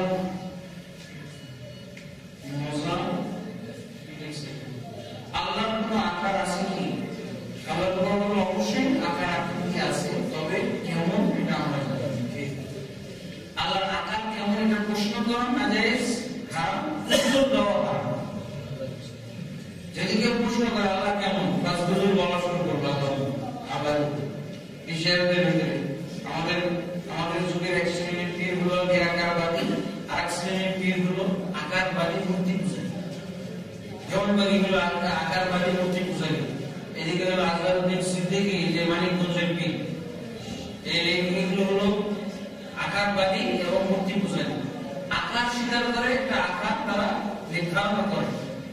তাদের জমি মুর্শিদ নাকি আল্লাহকে দেখেছে দাড়ি মোছ গজানো উপক্রম নওজওয়ানের মতো, তবে এরা মূর্তি পূজারী। এরা আল্লাহ কেমন বলে দিল, আল্লাহ কেমন প্রশ্ন করা হারাম, উত্তর দেওয়া হারাম। এর মাধ্যমে প্রশ্নকারীও কুফরি গুনার মধ্যে পড়ে কাফের হয়ে যাবে, উত্তর দাতাও কাফের হয়ে যাবে। আল্লাহ বলে দিলেন লাইসা কামিসলিহি শাইউন ওয়া হুয়াস সামিউল বাসীর। আল্লাহর সাথে সকল কিছুর অবস্থিতি শ্রবণকারী এবং দর্শনকারী। তাহলে স্পষ্ট হয়ে গেল আল্লাহ নির্দিষ্ট আকার আকৃতি আছে এবং আল্লাহর পরকালে কোরআনে বিভিন্ন জায়গায় তার সাক্ষাতের লোভ দেখিয়েছে। কি বলেছে? প্রমাণকানে একদিকে তার অপেক্ষা বলে আমার আমল সালেহা ওয়া ইশরিক বিল রাব্বিনা। যে ব্যক্তি তার প্রতিপালকের সাক্ষাৎ কামনা করে, সে সৎ আমল করে এবং তার প্রতিপালকের ইবাদত করতে সে কাউকে শরীক না করে। তাহলে সাক্ষাৎ কামনা করে, তাহলে ইবাদতের জন্য আল্লাহ বলছেন সাক্ষাৎ চাইলে ইবাদত করো, শিরক মুক্ত ইবাদত করো, বেদাত মুক্ত ইবাদত করো। তাহলে অবশ্যই আল্লাহ তাআলার একটা নির্দিষ্ট আকার আকৃতি আছে, যেমন একমাত্র জান্নাতে দেখতে পারবেন মুমিন। এর আগে মাজারওয়ালা মসজিদে নামাজ পড়া যাবে কি? মাজারওয়ালা মসজিদে নামাজ পড়া নাজায়েজ, হারাম হবে না। কেউ যদি পড়ে থাকে আবার ওই নামাজ ধরে দিতে হবে। এবং ওই মসজিদগুলো যদি মসজিদ কবরের উপরে মসজিদ হয়ে থাকে, আগে কবর ছিল, ওই কবরকে কেন্দ্র করে মসজিদ হয়ে থাকে, এই মসজিদ বিধ্বস্ত করে দিতে হবে, বুলডোজার থেকে ভেঙে একবার বর্তন করে দিতে হবে মাজারটা সহ। আর যদি মসজিদ আগে হয়ে থাকে তাহলে মাজারটাকে উঠিয়ে দিতে হবে, ফিনিশ করে দিতে হবে মসজিদ থেকে। এগুলো বিধান। জ্যোতিষবিদ্যা ও গণনা সম্বন্ধে জানতে চাই। জ্যোতিষবিদ্যা বা গণনা করে, হাত গণনা করে, টিয়া পাখি ইত্যাদি বিভিন্ন বলে পদ্ধতিতে যে লটারির মাধ্যমে যে ভাগ্য নির্ণয় করা হয়, এগুলো সবই হলো কুফরি এবং শিরকি গুনাহ। এগুলো আশ্রয় নেওয়া যাবে না। এদের কাছে গেলে সওয়াব পূর্ণ হবে। এদেরকে বিশ্বাস করলে মুহাম্মদ সাল্লাল্লাহু আলাইহি ওয়াসাল্লামের কাছে যা কিছু নাযিল করা হয়েছে সমুদায় বিষয়কে ইসলামকে অস্বীকার করা হবে, কুফরি করা হবে।